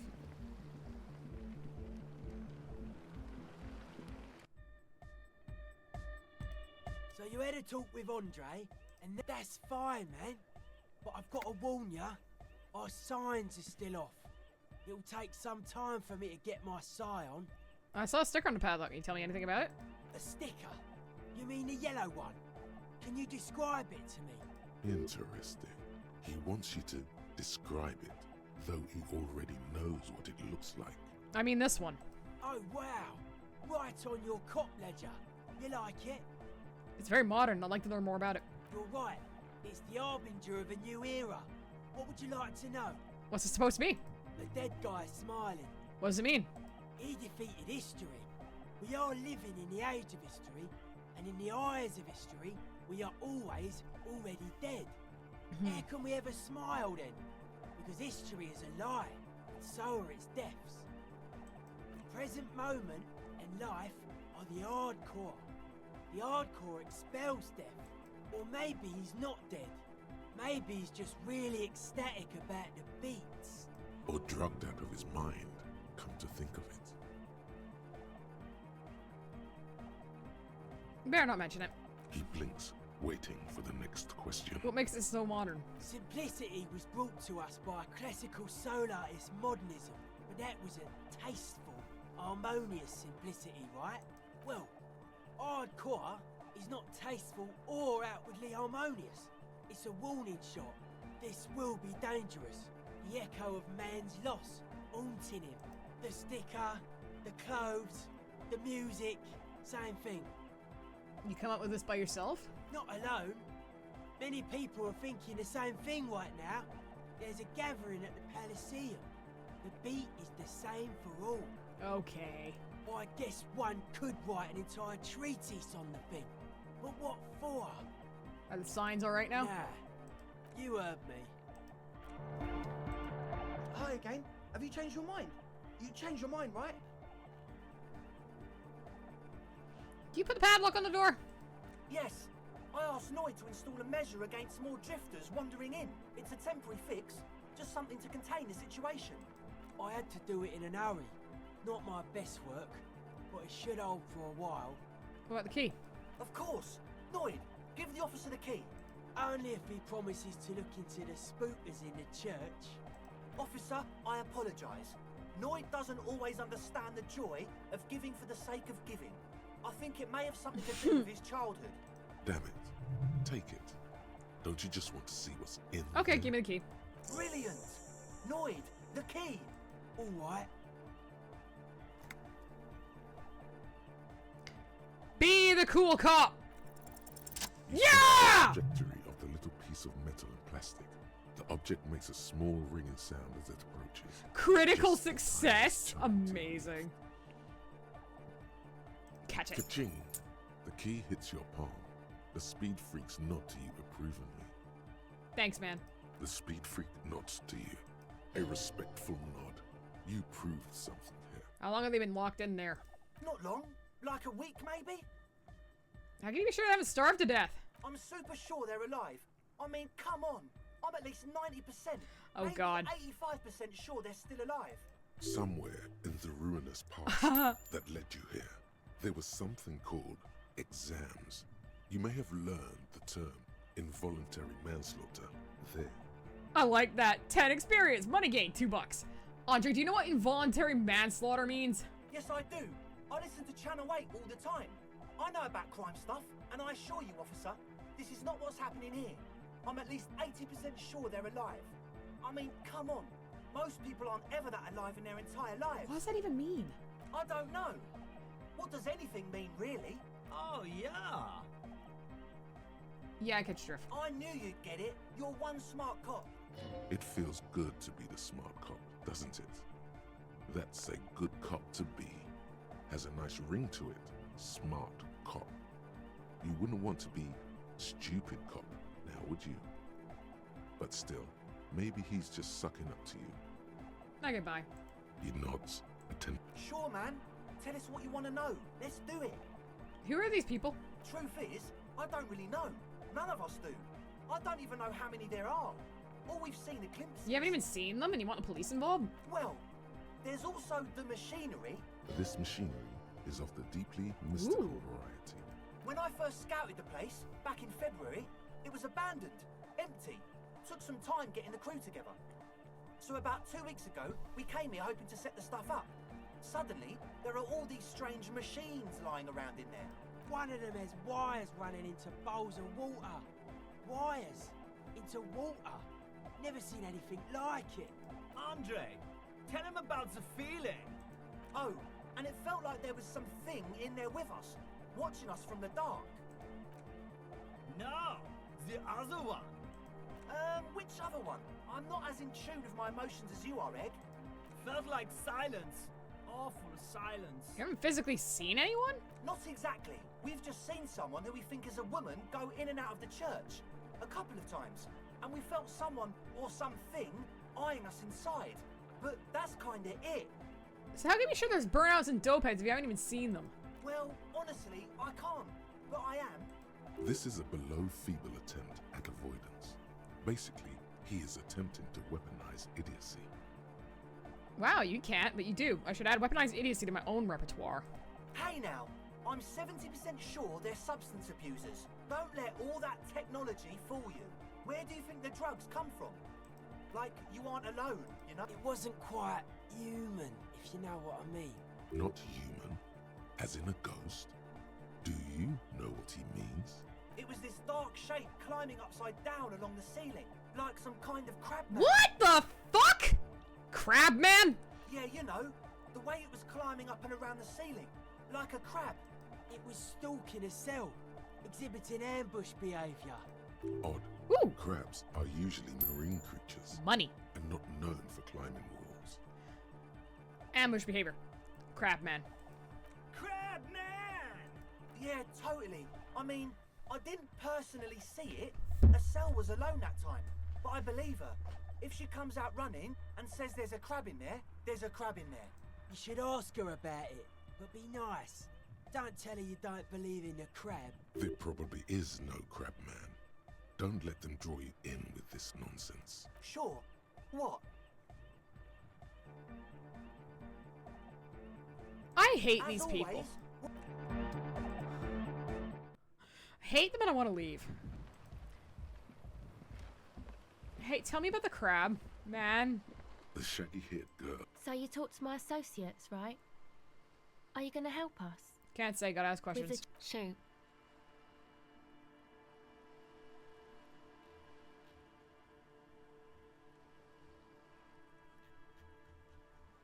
The others told me you went inside. Oh, that. You're not going to believe me. There's no point in me telling you. She's less prone to blurt it out, crab man, than the others. Go ahead and tell me. Okay.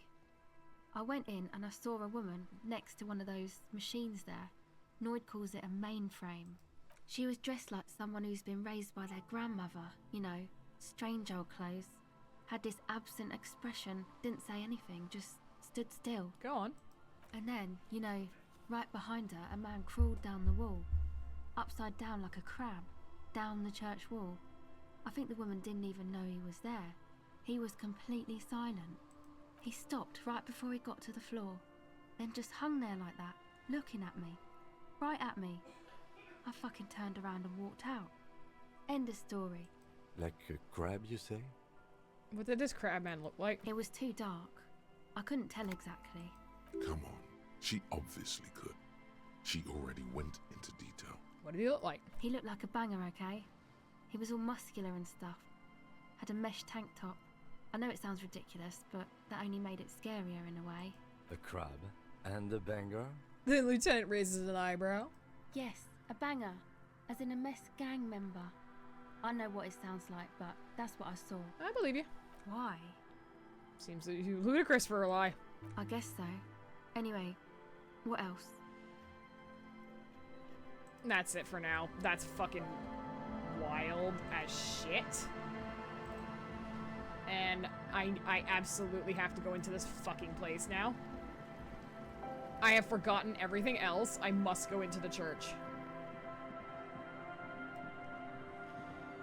Before I do, quick save. Actually, we're gonna do a save game. Proper save. Heavy wooden door. Open it. The lock turns easily. Let's go. Pull on the A doors. great whoosh of air rushes into the dark innards of the church, as though rushing to fill a great vacuum in the heart of the city. Whoa! Wild.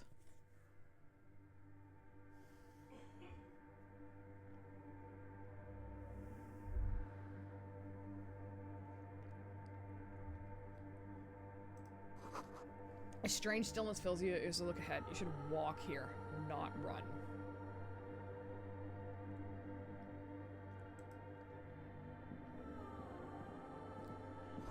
More of the fork lighting patterns you saw outside. Bark beetles? No, it looks intentional. Some forgotten style. That's a naked lady.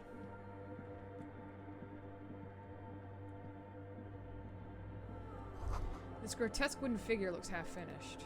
Feels like it's trying to become one with the church. Alright, nothing around. Okay.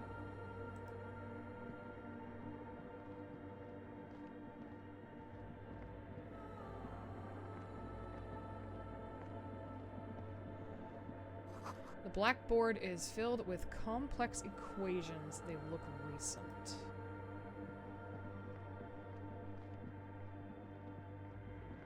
The bowl is filled with water. A live wire runs directly into it.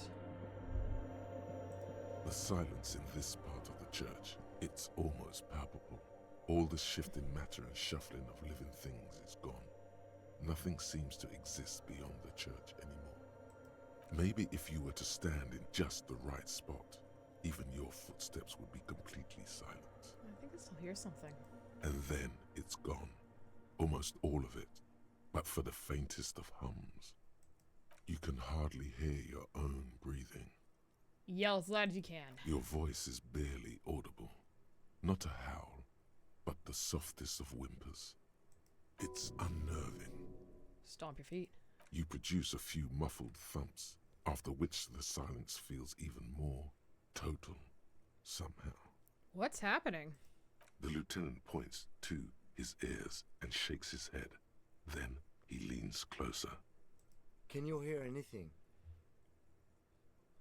Can't hear shit! I wonder why the church was built with such strange acoustics. Whatever it is, it's definitely real. Something odd is happening.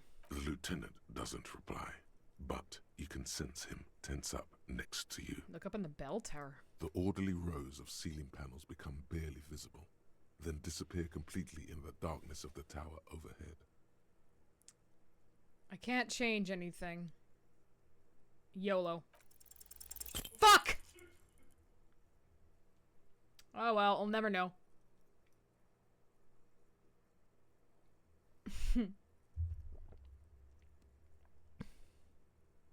Just darkness without end. It makes your head spin. There's nothing. You're dizzy and disoriented as you see dark and more dark rising. Officer, what are you looking at? Blink.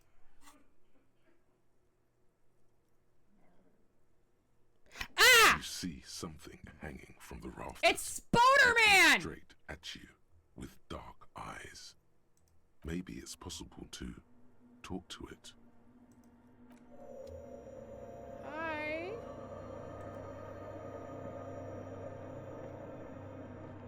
Is that a man? Looks more like part of the carpentry of the building came alive and is now studying you intently. The Crab Man. Be quiet for now. The man leaned forward a little, fixing you with a steady, unreadable gaze, then speaks. Habitual alcohol use has made you into a scared little pussy, Holmes. But don't worry, everything's gonna be alright. You come to the right place. That accent is Villalobos, a peninsula in Mesk and a district in Jamro. There's a sizable contingent of Villalobos-speaking Mesks in Rivershaw. What are you doing here? I'm here to receive the mother's love. You can too, Holmes. And when you ready, she will take your hand and lift you out of that despair at the bottom of that Am I gonna bottle. find religion? This man is obviously a habitual narcotics user. Do we really need to question him? I'm put off by this religious stuff, he thinks. And maybe the ceiling climbing, too. It's all very hard to square with the lieutenant's own view of reality. Hey, and what was that about the bottle again? You haven't even drank that much lately. Lay off it already. Shish. I'm a policeman. I need to talk to you about police things. I don't know anything about alcohol use. Oh yeah, sure. You don't know anything about alcohol use. You got it all under control, Way. I could smell the control all the way over here. Okay, fine. I'm struggling. You don't need to lecture me. I know what to do. Not all of it. I was like you once. You don't know all the havoc Albino is wrecking on your mind and your spirit. Necesita parar, homie. You know, actually, since we're here, you may want to pay attention Fuck. to what the ceiling climber is saying. Kim, fuck you! Look at these crazies. What is this shit?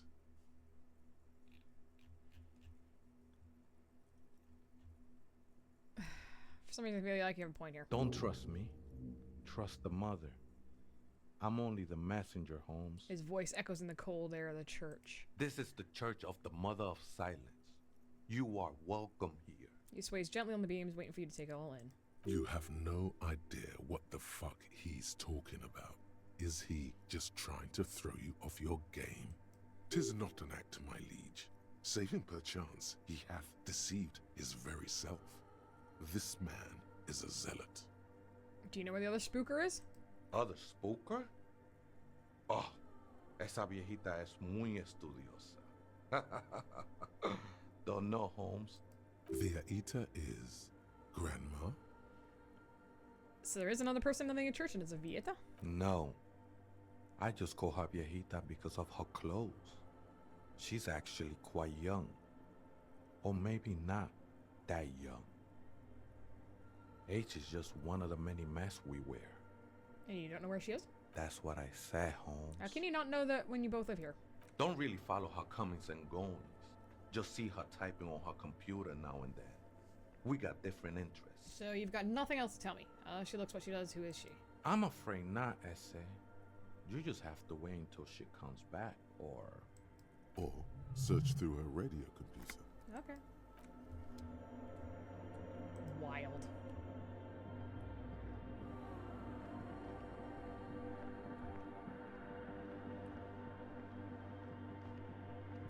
Ooh. Mesk Banger's silk scarf. A figure drawn in frost in the window depicting a deer. Frost has drawn flowers on the glass obscuring the view.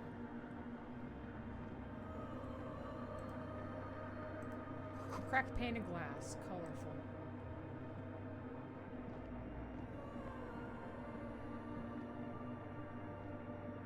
A spider has spun its web around this wood-carved pillar. I want those shoes.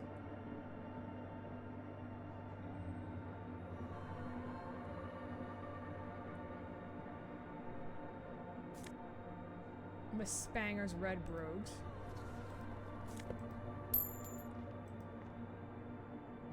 Actually, let's take a look at this first. Portable Hallman Wolfsheet tape recorder. Is it possible it's recording something? Someone's siphoning electrical current from outside into this antenna. 2 decks of reel-to-reel tapes spinning on empty.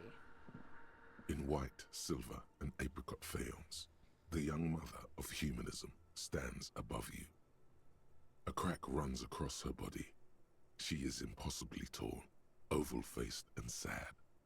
A dark and radiant majesty. This is her innocence, Dolores Day. Cradled in her arms are a pair of glowing lungs, clearly visible from underneath her flowing dress. You should kneel. No. Cold wind seeps in from the crack in the glass. Snowdrifts cover the floorboards at your feet. Above, you feel her multicolored eyes on you, inspecting you, as if under a microscope. No, I'm not your bug. As that bitter thought passes through your head, the lieutenant draws an X-shaped cross from shoulder to shoulder with 3 fingers. I'm not doing that either. Good call. She left us all in the shits. Don't give her a single thing. Just stand there in the apricot-colored light of the window, secretly grinding your teeth. The woman smiles her distant smile, unmoved, struck in half by the crack in the glass. Serves her right. She only cares about her sovereign's orb and her silk robes and getting to the aerodrome on time. To leave. This is Dolores Day. The old woman in the village was right. This must be the Delorean Church of Humanity in Martinez, or the small Pinewood Church in some records. You knew of the place? It's a minor landmark, not easy to find. Most maps misplace it. It was built not long after Revachol's founding, 300 or so years ago, by first-generation settlers. On the coast of an uninhabited archipelago where only animals had roamed before, in the wild reeds. Damn, keep giving me experience and money, please. There used to be 7 stave churches on the coast. Les Sept Sœurs, they call them. The 7 Sisters. Only one remains. The rest were burnt in the revolution or used for building materials. We should be respectful here, although the building appears to be deserted. I do not believe we'll find anything connected to the lynching here. Something else, perhaps? He looks at the machinery laying around. Respectful? Is the lieutenant a follower of DeLoreanism? Are you a follower of DeLoreanism? Yes, we all are. Her name, body, and rule are synonymous with humanism. The laws we enforce are DeLorean in origin. I didn't think you were spiritual. It's not spiritual, it's constitutional. The DeLorean system does not demand faith, only accordance. Run the encyclopedia. Despite the damage you've done to yourself, the title appears lodged in your hippocampus. This is Her Innocence, Dolores Day. The innocence of humanism, internationalism, and the welfare state. Perhaps the most famous human being ever to have lived. No amount of Commodore Red can wipe her sad smile from your brain thing. It has survived the deluge and haunts you still, and will haunt you forever, as it haunts all men. What exactly is an innocence? The highest category of historic individual, an embodiment of the world spirit. A tyrant? In a way, an innocence is elected to office by the founding party, a precedent that has taken place a mere 6 times in the entirety of history. The legal system of the Real Belt is built from the ground up to accommodate an authentic rule should it coincide with our time. An innocence is infallible. The decisions made by one are not decisions. They are inevitabilities. What would have happened anyway?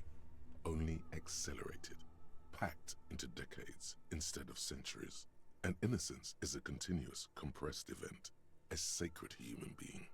It is an honor and a glory to live when one is in office. So a prophet, like an oracle, is one in office now? No, we are alone. When did she rule? 300 years ago, in the wake of the discovery of this Isola, the Insulindian, by explorers from the continent of Muindi. She is, among other things, the innocence of inter-isolary travel and the connected world. What else do I know? Many things. You know she was a woman of the court, the wife of an influential Marchese, and eventually the principal advisor to Irene La Navigateur, Queen of Seren, modern day Sirele. Also that she was gorgeous beyond beauty, draped in ancient sadness. Are you sure you want to remember this bit of historic trivia? Standing under a long, slender form like this, dwarfed? Yes! Big bummer! Boring history! Gotta keep it light, man! Keep it moving! Get fucked up instead! This fucking tie!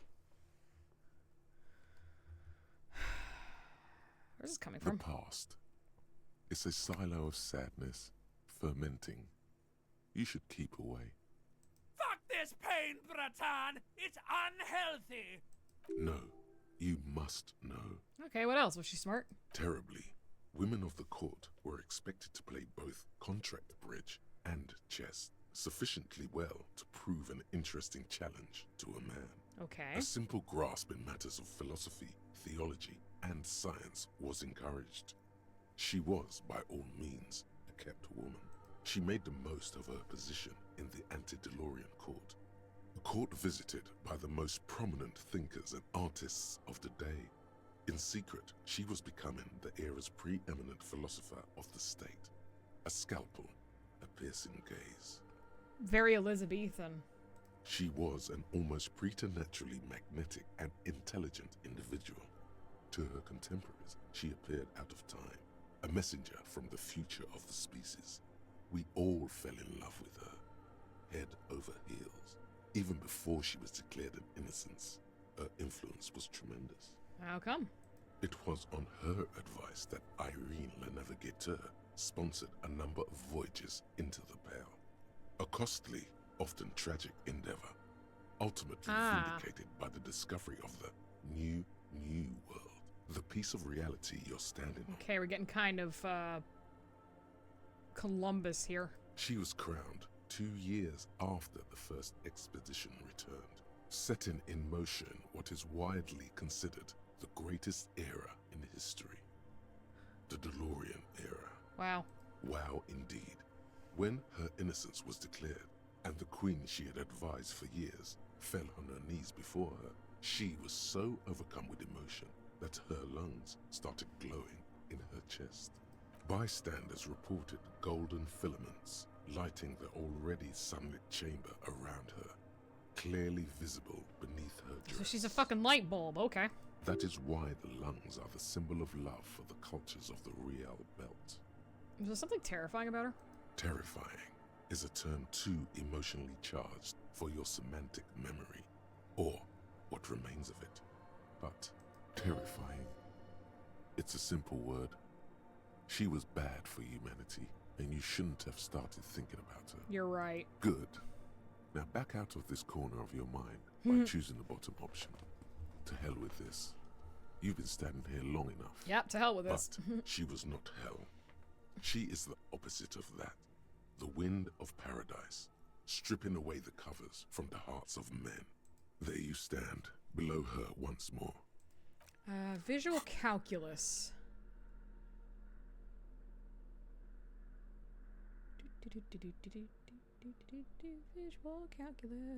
Visual calculus.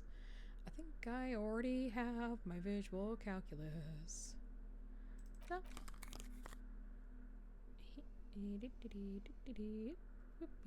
Visual calculus. Okay, Link. The mother of humanism stands above you. A jigsaw of broken shards falls into place in front of you. A ghostly reconstruction of the stained glass window. Before it was shattered, there was an older woman beneath the younger one. And a text. A leitmotif below them both. What shattered it? A motor carriage? A gunshot? Someone falling into it? Or maybe just hooligans looking for something to break? Who's the older woman? The escutcheon on her throne says, Irene the Navigator. She is depicted as an older woman wearing thick-rimmed eyeglasses, holding a golden Reichsapfel in one hand and a scepter in the other. This is the queen her innocence day advised. Above, she herself is whole. Small figures of wise men, common men, worshippers walk up the stairs to stand at her feet. Secret servicemen, farriers, stand in a row guarding her. It must have taken years to produce this work in all its dizzying detail. The motto, what does it say? Below both women, in luminous black letters, Après la vie, mort. Après la mort, la vie de nouveau. And then, along the left side, Après le monde, la gré. Après le gré, le monde de nouveau. The lieutenants used to say afterlife, death, after... Death, life again. After the whirl, the pale. After the pale, the world again. This exaltation is common in Dolorian sacralism. In the early years, it was even incorporated as the RCM slogan. No more, however. Why? It was deemed subservient to use a strongly moral intern-related motto. We already suspected of bootlicking. The sentence was also seen as too feminine. It was a macho thing. What is it now? Justice, union, prudence, and force. Wow. I like the other one better. So do I. The mother of humanism. Okay, that was interesting. That was really interesting.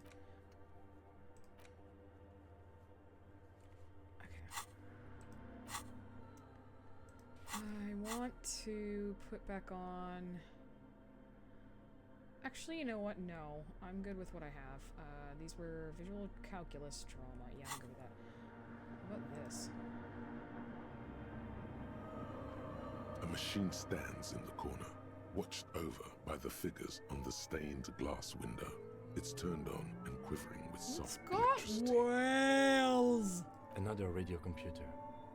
And this time it's already turned on. Seems curious around the machine. These machines sometimes harbor traps, he thinks. Alarm systems and the like. Let's be careful. We should leave. I doubt this place bears any connection to the case. This machine looks like the one in the Moon commercial area. It's also quite similar to the one we have down at the station. Must be the same model. The one you saw earlier was the Ream Civic. This is the Ream Prefect, a model number RC7024, equipped with a Fell mainframe and a Ream-compatible interim printer. Let me just investigate it. You see fluorescent play and print buttons on the keyboard. A hatch connected to the central compartment is wide open. The lieutenant says nothing.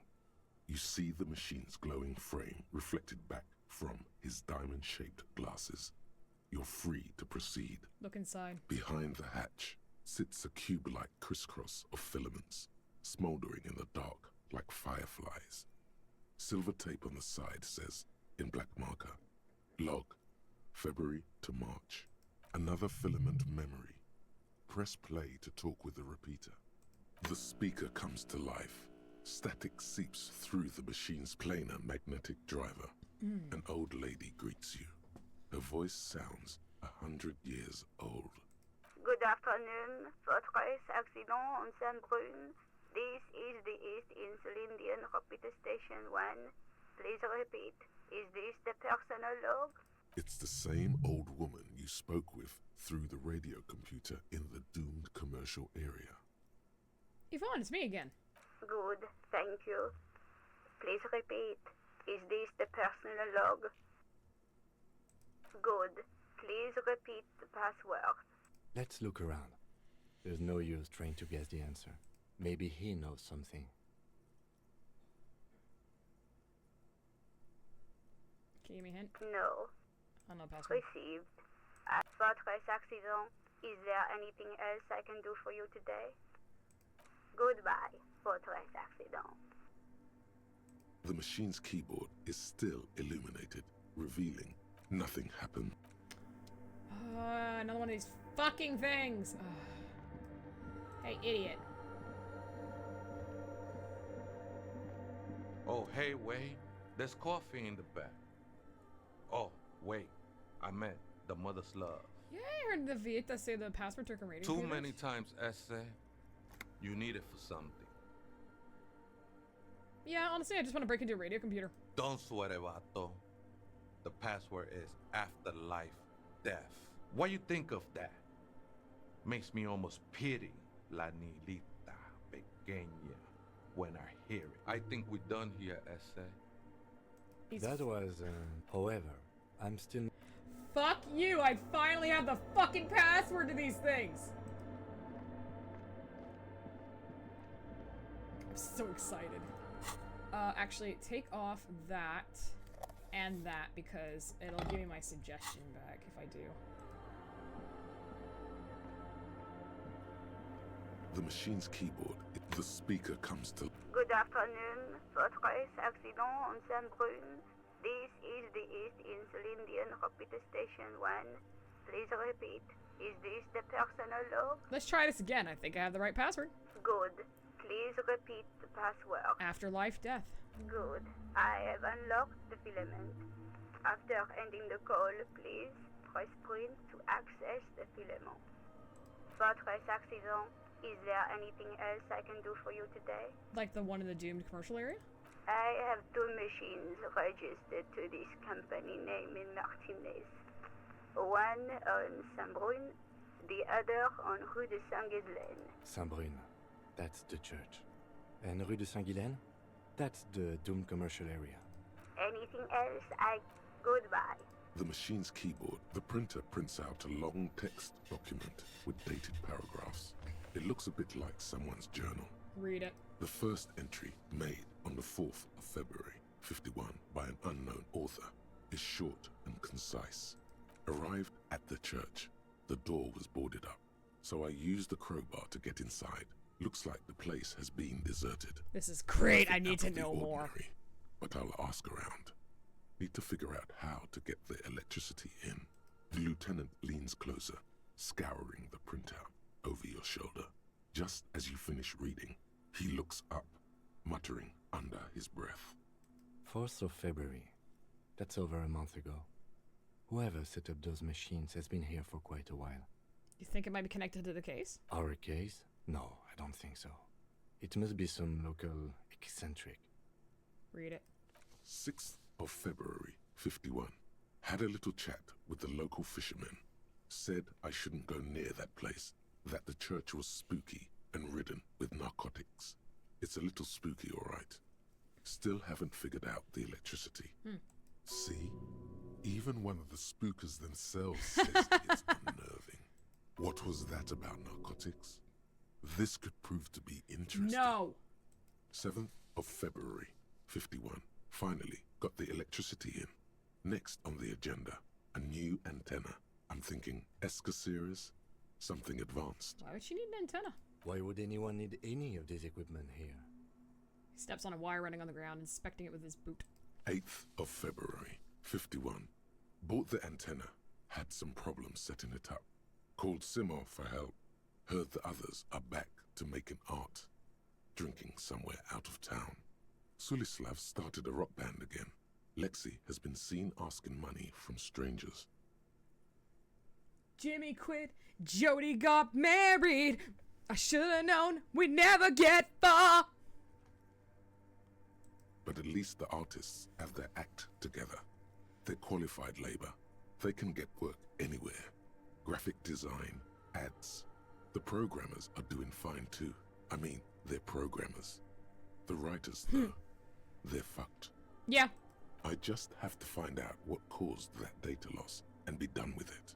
Still don't understand how it managed to wipe out the backup, when the backup wasn't even connected to the front. I know. Everyone thinks it's impossible. They say I must be lying. I'm here to set it right. A data loss? Seems like something to do with radio computers. Unfortunately, I don't know enough about them to understand what the author is saying. Something about the backup data getting destroyed, and how everyone thought it was the author's fault. Let's just keep reading. Who are these people? Her friends? Colleagues?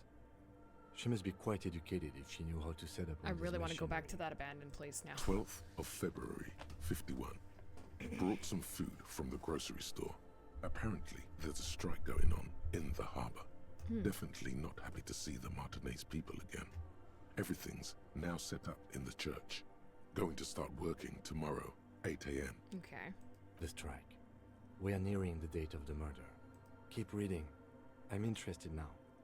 I want to know what's that radio anomaly that sent this person here in the first place. See, now I've got Kim interested. He was all, oh, we shouldn't do anything like this. But now he's like, oh my god, this is like a soap opera. 25th of February, 51. I've been sending data up to Lintel for a while now, trying to recreate the data loss, but nothing. Didn't even feel like logging in, the disappointment. But I did discover a curious audio-spatial anomaly at the back of the church. I've named it the Swallow. It swallows sound. Need to get some mics. Is she talking about? Looks to his right towards the silence. Yeah, that creepy spot in the middle. 28th of February, 51. Yes, the first recordings confirm that the Swallow is real, and I'm not just losing my mind. It's a pillar of silence, with a diameter of approximately 3 meters. Seems like the higher I go, the less I record. This might be a coincidence, or it could be connected to the data loss that led me here. That's a shame. Maybe if I'd done this earlier, I would have been able to pass that check easier. The pillar of silence. She is talking about the silence. Is she suggesting it's more than just an architectural quirk? Oh, but what could it be?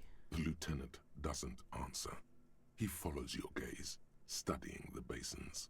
The water shines in them. No ripples. March 51. Some kind of young disco men have appeared next to the church. I've been trying to record the silence to find the epicenter, but now it turns out I've also been capturing the future of dance music, one neo-disco song over and over again. Fortunately, the song is so monotonous, I was able to devise an algorithm to factor it out. The other day, one of the disco men came in.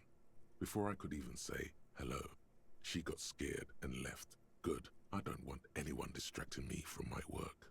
That disco man must be a cell. Must be describing a cell. The girl on the ice? Sounds like her, yes. March 51. I got a call from the repeater station. Someone has tried to access the radio computer in our old office in Martinez. Can't do anything about it. The storekeeper still doesn't want to let me inside the building. Thinks I'm part of some kind of curse. How Martinez of her. All you people mocked me. Mocked me for trying to break that fucking door down. Now look, I did a good thing.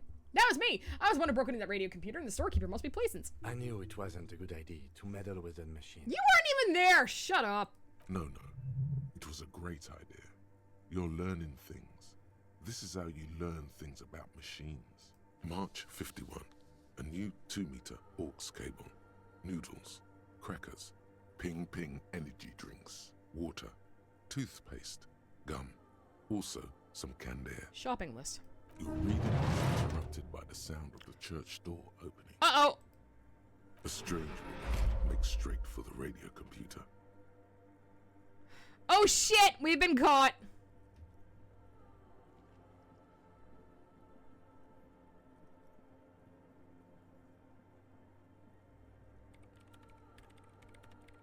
Breaking into my radio computer, I see. She glares at you. She holds down the off button for several seconds. The machine reboots. I do apologize for the intrusion, madame. We are with the RCM, you see. We're not just breaking in. I'm pursuing a mysterious lead, searching my lost identity. You won't find any answers from here. She barely looks up from the keyboard. You hear the machine whir back into life. It's just me and my computer, and it has been this way for weeks. Now please give me some room. I need 2 seconds to see that you haven't destroyed anything. We should talk to her after she has rebooted the machine. Interesting. What is it? The woman is still hunched over the keyboard, gently illuminated by the purring machine. I didn't break anything, did I? No, you just printed out my personal log and wasted some paper. It doesn't look like a big loss to her. Sorry, who are you? What are you doing here? I am Soona Luukkanen-Kilde, the former lead programmer of Fortress Accident and RSA radios. I have over 16 years of programming experience, and I'm proficient in both Vox and Orbis languages. If you're not here to hire me, I don't really know how I can help you. Have you seen the crab man? Nope. You know he's around? Yes. He's seen you. And? And the crab man has seen you. I don't care. I don't care about crab men. She barely looks up, now tinkering with the machine's printer. Wow, she really doesn't. Not afraid, this one. Why are so many machines in this place? I brought them here. These are my machines. Please don't touch anything. She doesn't take crab from anyone. Stefango, thank you for that. Perfect first time chat. Oh my god, I love it. That gave me a jolly. Why do you need an antenna? I use the AR1 as my RAIN prefix processing unit. RAIN prefix, that's your radio computer, right? Mm-hmm. And that antenna is its processing unit? Yes. You really don't know anything about radio computers, do you? She has stopped working now. Not really. I know a little. I don't really know much about anything in this world, to be honest. Alright. Well, all radio computers perform operations up on air. So in order to gain more processing power, you need to invest in a good antenna. What's on air? On the front. The unified front of radio waves. Licensed and controlled by Lintel in the East Insulindic region. How am I liking this game so far? I adore it. It's wild. It's also got my personal favorite kind of sense of humor to it. Absurd. I love it. It's all around us. That's what on air means. Like love. And the AR1, is it a good antenna? I guess it is. So far I've been quite satisfied with it. Martinez is an unstable region with bad coverage, and the operation has been surprisingly stable. But it's not the cheapest one on the market.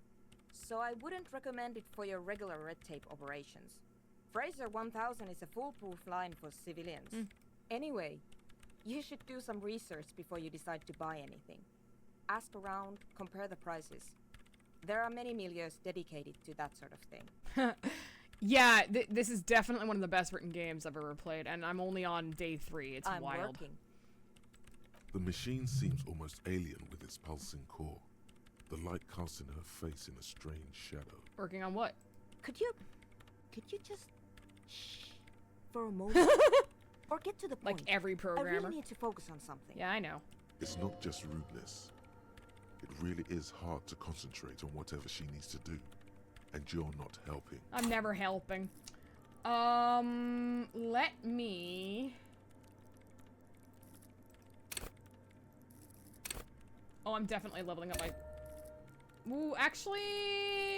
What was it? It was, what was it? Conceptualization I need? No, composure? I don't fucking know. I'm leveling up my encyclopedia. Shut up. Yes, it's a very good narrator. And I am absolutely in love with Kim, and I know why everyone else is too. What about the bowls of water? They are connected to my RAIN prefect. Whatever you do, just please don't move them, okay? Thanks. Kim is bae. Kim is absolutely bae. Short and terse. There you have it. Whatever she's using them for, they're Okay, hers. I'll not touch anything. Next question. Great. What are you doing in here? You really like those questions, don't you? There's a hint of amusement. Well, at least I'm making her laugh. They're bloodshot. She really hasn't been getting much sleep lately, has she? Yeah, I'm a police officer. It's my job to ask questions. I'm conducting scientific research here. You can't throw me out. What's research? I'm looking for the location of a 2mm hole in the world. I beg your pardon? Wait, what? She's looking for a disruption in the radio waves. Okay. That's what her personal log said. The lieutenant raises his brows, but doesn't say anything. Is the hole connected to the data loss? Yes, that's what led me here. But I suspect it might be something a bit more complicated than that. A hole in the world? What does that mean? Exactly. What does it mean? Huh. Up to now, it has been impossible to say what it is because it's impossible to measure nothing. There's a very concentrated black hole at the top of this church. What do you think it is? What qualities does nothing have? How do you measure something that does not exist? She's suddenly absorbed in the conversation, waiting for your answer. That's a little above your pay grade at the moment. Oh, I failed it. I can't even understand how we're talking about something that doesn't exist, let alone You measure it. measure it by its surroundings, by that which does exist, which is what I've been trying to do. I've tried using hydro transducers to record the silence, to find out where it begins. Okay, so those water dishes are recorders. But honestly, it's not progressing very well.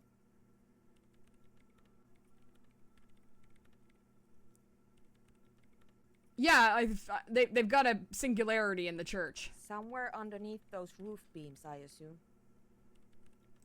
Only a faint crisscross of rafters can be made out from the dark. Most of the tower disappearing into the shade. Strange things may flourish in the dark. Why there? There's this place at the back of the church. A place where all audible vibrations seem to decease. I've named it the Swallow. And the higher you go, the less you record. The Pillar of Silence? Are you sure it's not just an architectural quirk? Maybe, but it's oddly close to the physical coordinates of the data loss that led me to this place. Well, this is where the Crab Man lives. I know. You don't think Crab Man might somehow be responsible? No, I don't. Oh. You said the research isn't going well, why not? Because it's just trial and error. Trying to locate the Swallow, the exact point in space. Maybe it moves. And I don't have a... You know what? It would be really helpful if you could just stop talking and let me work. That's all I wanted to know about scary 2mm hole in the world for now. Great. Thanks. How do you feel about dance music? What? I hate it. I bet she hasn't even heard it. Yeah. Same here. Doesn't... Money can be used to buy goods and services. Same here. It just doesn't connect here. Tap on your heart. Not like disco does. Maybe I'd have to be on drugs to get it, but to a sober mind it just sounds like uninspired rug whipping. No idea what it has to do with either dancing or music. But how do you feel about a club for it? This is about those speed freaks in the tent, isn't it? I've got some news for you. It's not a nightclub they want to build here. What do they want to build then? Take a guess, why don't you?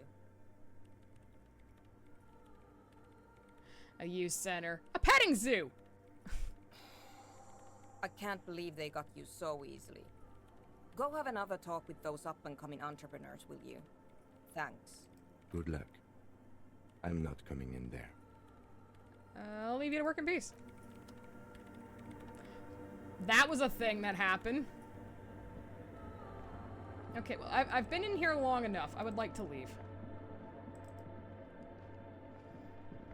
He does give the funniest responses sometimes. I am not talking to those guys in the tent today. I'm actually going to leave. Because I wanted to get back to the, just want to build a really big club, like a stick to hit things with. Wow.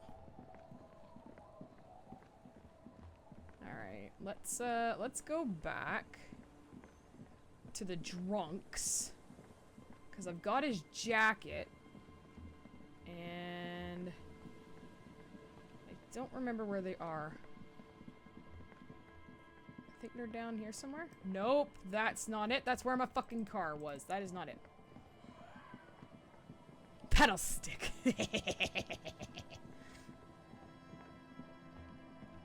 Here you are. I passed the drunks by accident. You have to walk around that? Dude, come on. Where the... Oh, fucking really?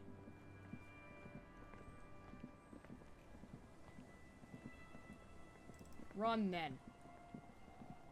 Come on, run. Thank you. Tequila sunset. Hey, I found your jacket. Ah, tequila. I knew you'd come through. That's fucking great, man. Found a little more than I bargained for. What's that supposed to mean? There's a dead body nearby. What's that got to do with my jacket? Pretty freaky coincidence. What do I care about some local stiff? You gonna give me the jacket or not? Fine, take the stupid thing. Let me see. What? This isn't my jacket. My jacket was beautiful. This is fucking filthy. What am I supposed to do with this? What do you expect? You left it outside for a week. I'm not taking a disgusting pile of hobo rags.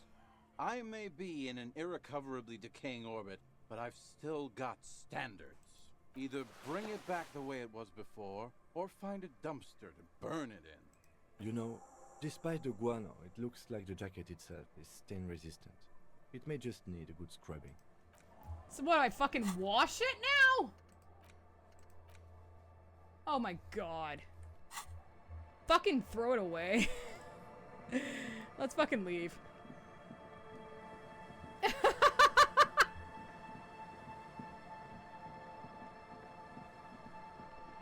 Alright, gotta head back to the city! Gotta call a person about a corpse! Hate that I can't fast travel there for some reason.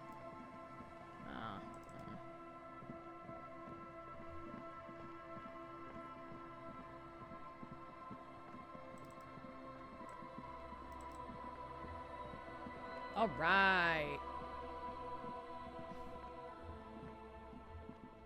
Hey, dude, I hate you. Oh, maybe I might actually have enough money for those sneakers soon. Okay, let's go to the carriage. Inside, you see a set of steering levers, a radio microphone, a pull-out toolbox, and... Actually, I'm gonna increase my inland empire. If I think I have it. Esprit de corps. Or is it Esprit de corps?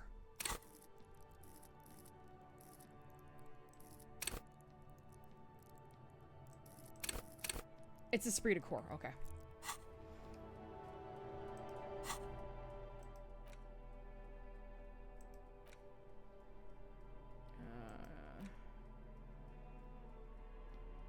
My Esprit de corps is already +1. What's giving me that?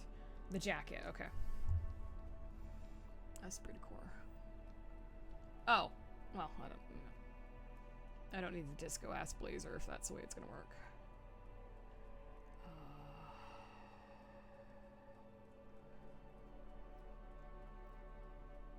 Anything else that gives me Esprit de corps?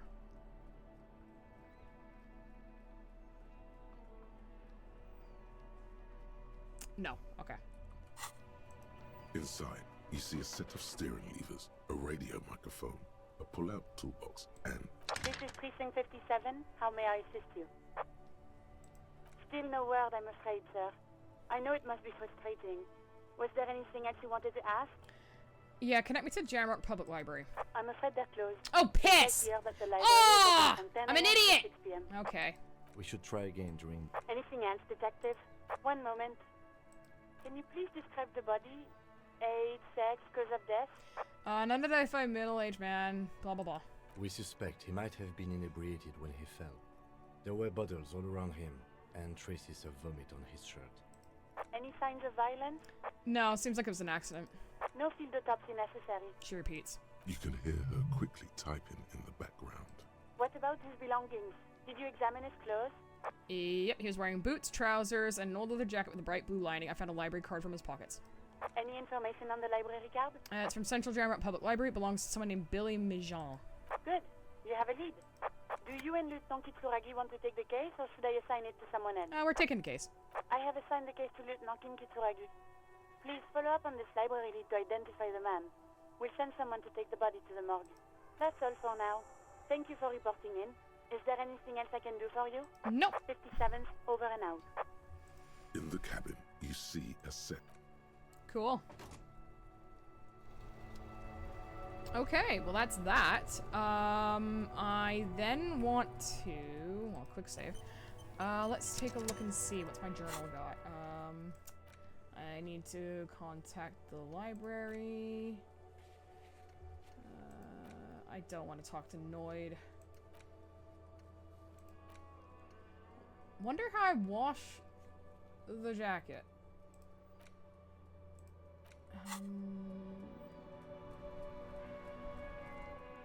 Not what I wanted to do. Oh, I can buy that tape recorder now. From the, from the pawn shop. I'm gonna go do that. I have some extra money. Yeah. Hello, hello. Let me know if I can help you with anything. Oh, actually, no. I wanted this. The boomboxes wait on the shelf. Buy it. And here you are. Quality sound reproduction on the go. It'll play anything, wherever. Turn any tape into a conversation of sounds and shapes. Nice.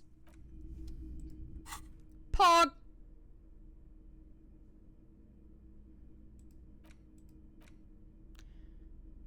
Because I have an empty cassette case. I have postcards. I still have the production schedule filament memory. I should actually be able to use that now. If I go back to the thingamabob. Okay. Let's see.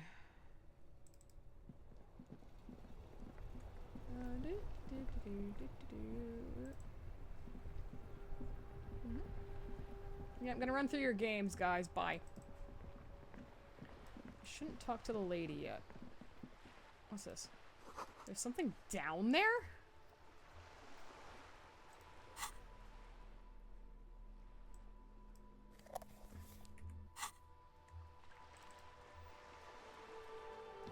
Oh, is that just me, like, noticing the thingamabig from the place? I haven't taken Kim down here. I should take Kim down here. Hey, Kim. Check this shit out.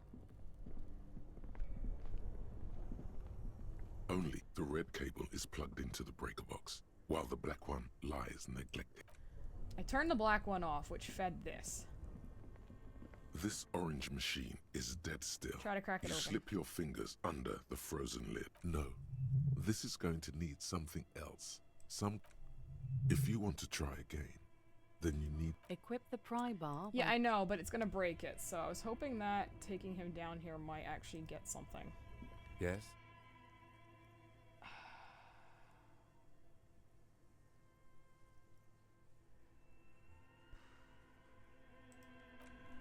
I wonder... Yeah, let's go back.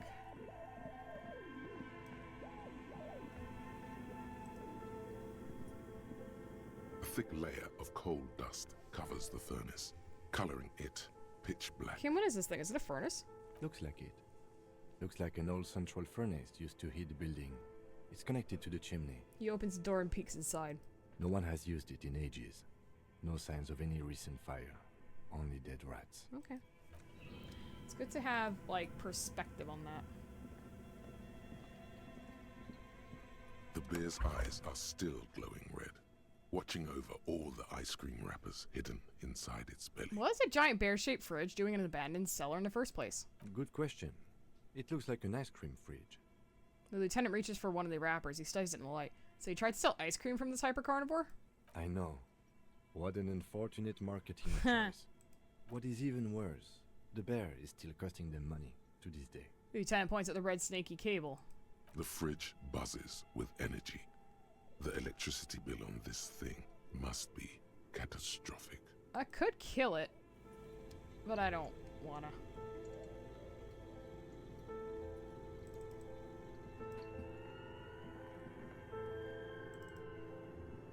See what Kim has to say about this area. A few bricks have fallen off, revealing a compartment behind the wall. It's too dark to see in. Where are we? Seems like an old bunker from the revolutionary period. Look at all those rifles. Must be an old weapons cache. What does this mean, a rifle here? It means there are firearms, albeit inoperable, still lying around in Martinez. It's an interesting coincidence, I would say. Might come in useful in the future. I kind of sold my gun to get a room at the hotel. I should have probably kept it. Oopsie. Okay.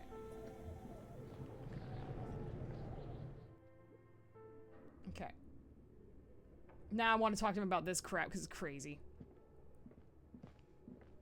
This old fireplace is covered in lines drawn. Yeah, we know this. The whole thing resembles Cadran mosaic tiles. How do I know what they look History like? classes, radio frequency, unclear. So we're doing It something looks like medical? a card. You think so? The web is comprised of radio stations. Okay. All looks like they must have had massive airwidth. These things don't come cheap. What a game master. The leader of a conductor, Okay. whoever decides a list of names. I've already done all My this. God, Oh! It's as if the less money they had, the more ambitious their project became. The cost of wherewithal alone must have been huge. Exactly. This schedule, I know doom when I see it. The company was running out of funding. What else? Nothing. It's just lines on marble. An echo from times long gone. No one has used the fireplace in ages. Hey, it got me some experience. Your flashlight slides over and some of the writing. Hey, he wants to talk. Okay. What do you think is going on with that computer, chalkboard, and fireplace? It's obvious this is what Marines assume as radio game studio, Fortress Accident. Yes, I got that. What I meant was, what were they trying to achieve with this damn game? What were their ambitions? Because this here looks rather advanced. This is way above your tiny little policeman head. I don't know, I'm not an artist. Okay, well, I think... Lieutenant took a step back, steepling his hands.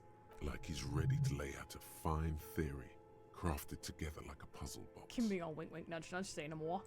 It looks like one of those popular pen and paper role-playing games. Only these people were trying to automate it.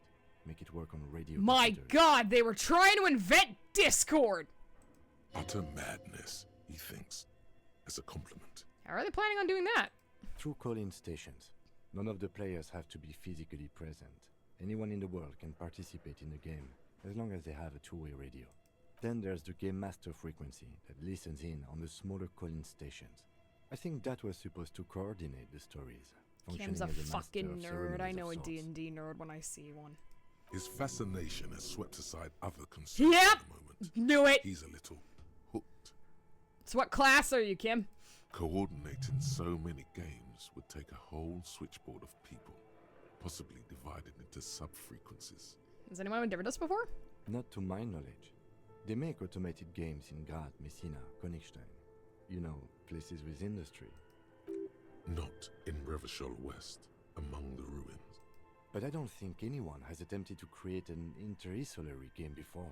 We just don't have the technology. And this is a role-playing game? Indeed. Those Welkins are a dead giveaway. Role-playing people love that stuff. The world looks like a modified version of the WeWorld board game, with hit death thrown in. Look at this nerd. He's nerding. I love him. Super cool. Someone should give them millions of reals immediately. This game is too good to be left. He's Slay Queen, yes! Oh my god, apparently I'm a nerd too. What do you think happened to the company? No idea. They stopped filling out the schedule on the chalkboard. Wow. Indeed, it's ambitious and untethered from reality, but... They were insane if they thought they could do this. It was just a play to cheat money out of the investors' pockets. The world's cold and lonely. They would keep it company. Let's finish it. Do we have any money? Let's give them more money so they can finish it and make it even bigger. We should finish it. It's too late for that, I'm afraid. He says, looking around the derelict room. The pipes howl and a rat crosses the floor. Okay, let's keep moving. We bonded! Your flashlight some of the writing has faded with a... This Can is I get it looks Kim a to bit see like something? An academic. Mini-me stands for a mini meeting. It's part of a bigger framework for managing work called RUN. Station 41 tried to implement it a few years ago, but failed. What happened? As time goes on. Looks like they didn't make it. A note in the bottom left corner of the chalkboard says, see the prod schedule. Okay, I think I can do the prod schedule now because I've got that password. Tiles on the cube are still smoldering. Insert like it. a smooth draw. The filament slides Press play. into the speaker comes to life. Good afternoon. Fortress accident en rue de Saint-Ghislaine. This is East Insulindian Repeater Station 1. Please repeat. Is this the production schedule? Yeah, let's try the password for the production schedule. Good. Please repeat the password. Afterlife death? Good. Yes! I've unlocked the production schedule. After ending the call, please press print to access the filament. Really? She just used the same password? Maybe those radio computer guys aren't that paranoid. Accident. Is there anything else I can do for you today? That's all for now. Thank you. And I goodbye. feel so smug about that. Tiles on the cube are still smoldering. Cast remove the it, I filament want it. light out of its glowing nest. Press print. Nothing happens. Fuck! Like a smooth draw, nothing happens. Oh, I'm an idiot. Press The play. speaker Good after. Please repeat. Good. Please. Good. Really? Fortress accident. Thank you. tiles on the cube Print. with a quiet determination. I like The that printer actually. starts printing. A piece of paper unfolding. I actually like that. I pulled it out before I pressed print. There was a repercussion for that. That's actually fun. I love the detail in this game. It's a project report written by the lead producer, Andrew Andy Schott, about Whirl Untethered. That's a really radio good. game I'm developed stunned. by Studio Fortress Accident. The first few pages give an overview of the capital and workforce, while the rest of it seems to be a production schedule. Read about Capital.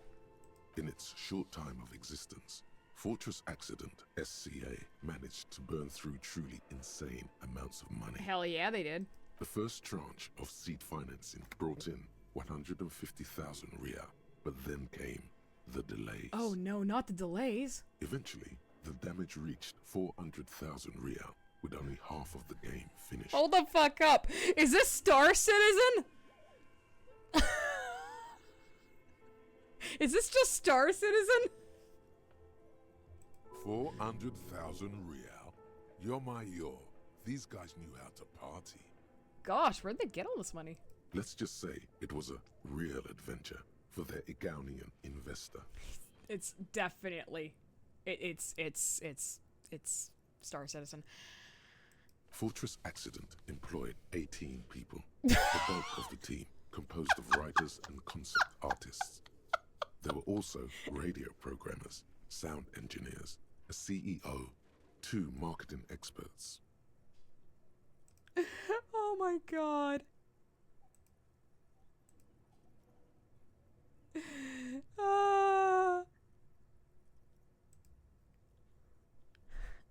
Stefingo, you made me laugh so hard. Enjoy a gift sub on me. That one got me.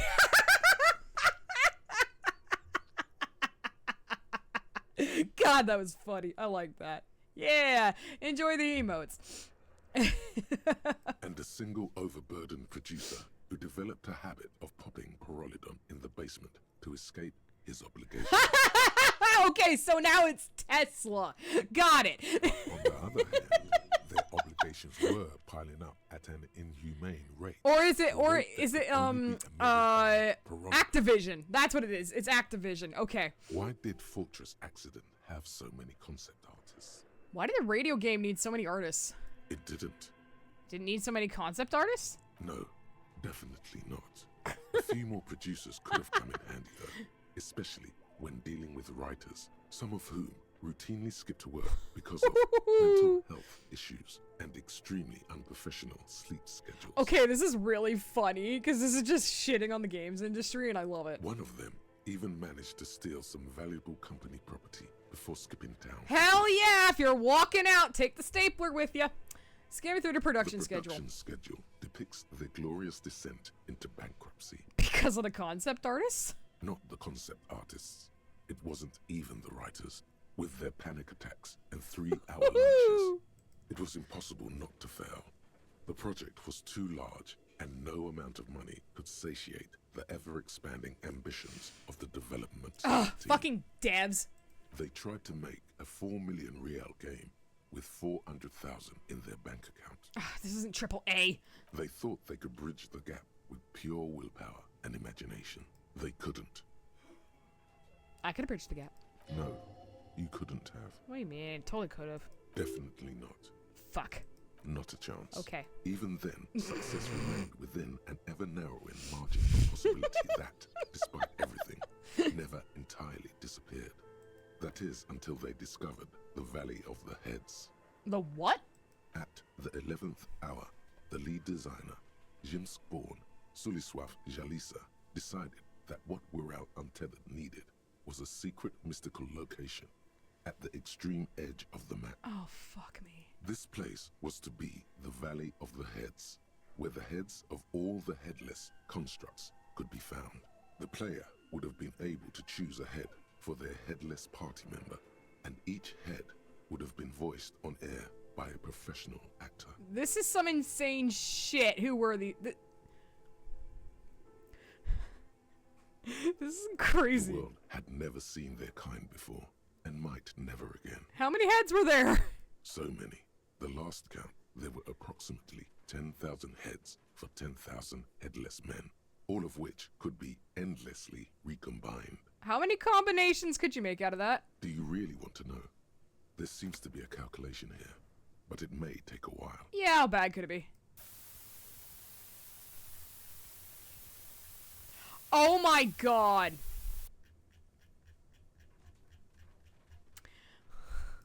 Okay.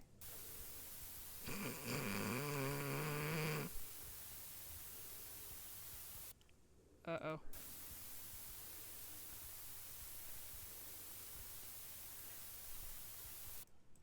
I have regrets. Oh, fuck. The lieutenant taps his foot impatiently, his arms folded tight against his chest. He's dying for a cigarette. Come to think of it, you are too. Oh, fuck. I have made. What have I done? Oh, shit. What if you broke the radio computer? What if it's never going to stop? Please stop. Okay, so... Oh, and that's what did them in. Well, yeah, that and the catastrophic data loss. Oh, there's supposed to be an anomaly Suna mentioned in the church log. On the nature of the data loss, there's ominously little information in the production log. It comes at the very end, where things get fuzzy and dark, where tables and numbers seem to vanish into an eerie nothingness, before the Egonian investors pulled the plug.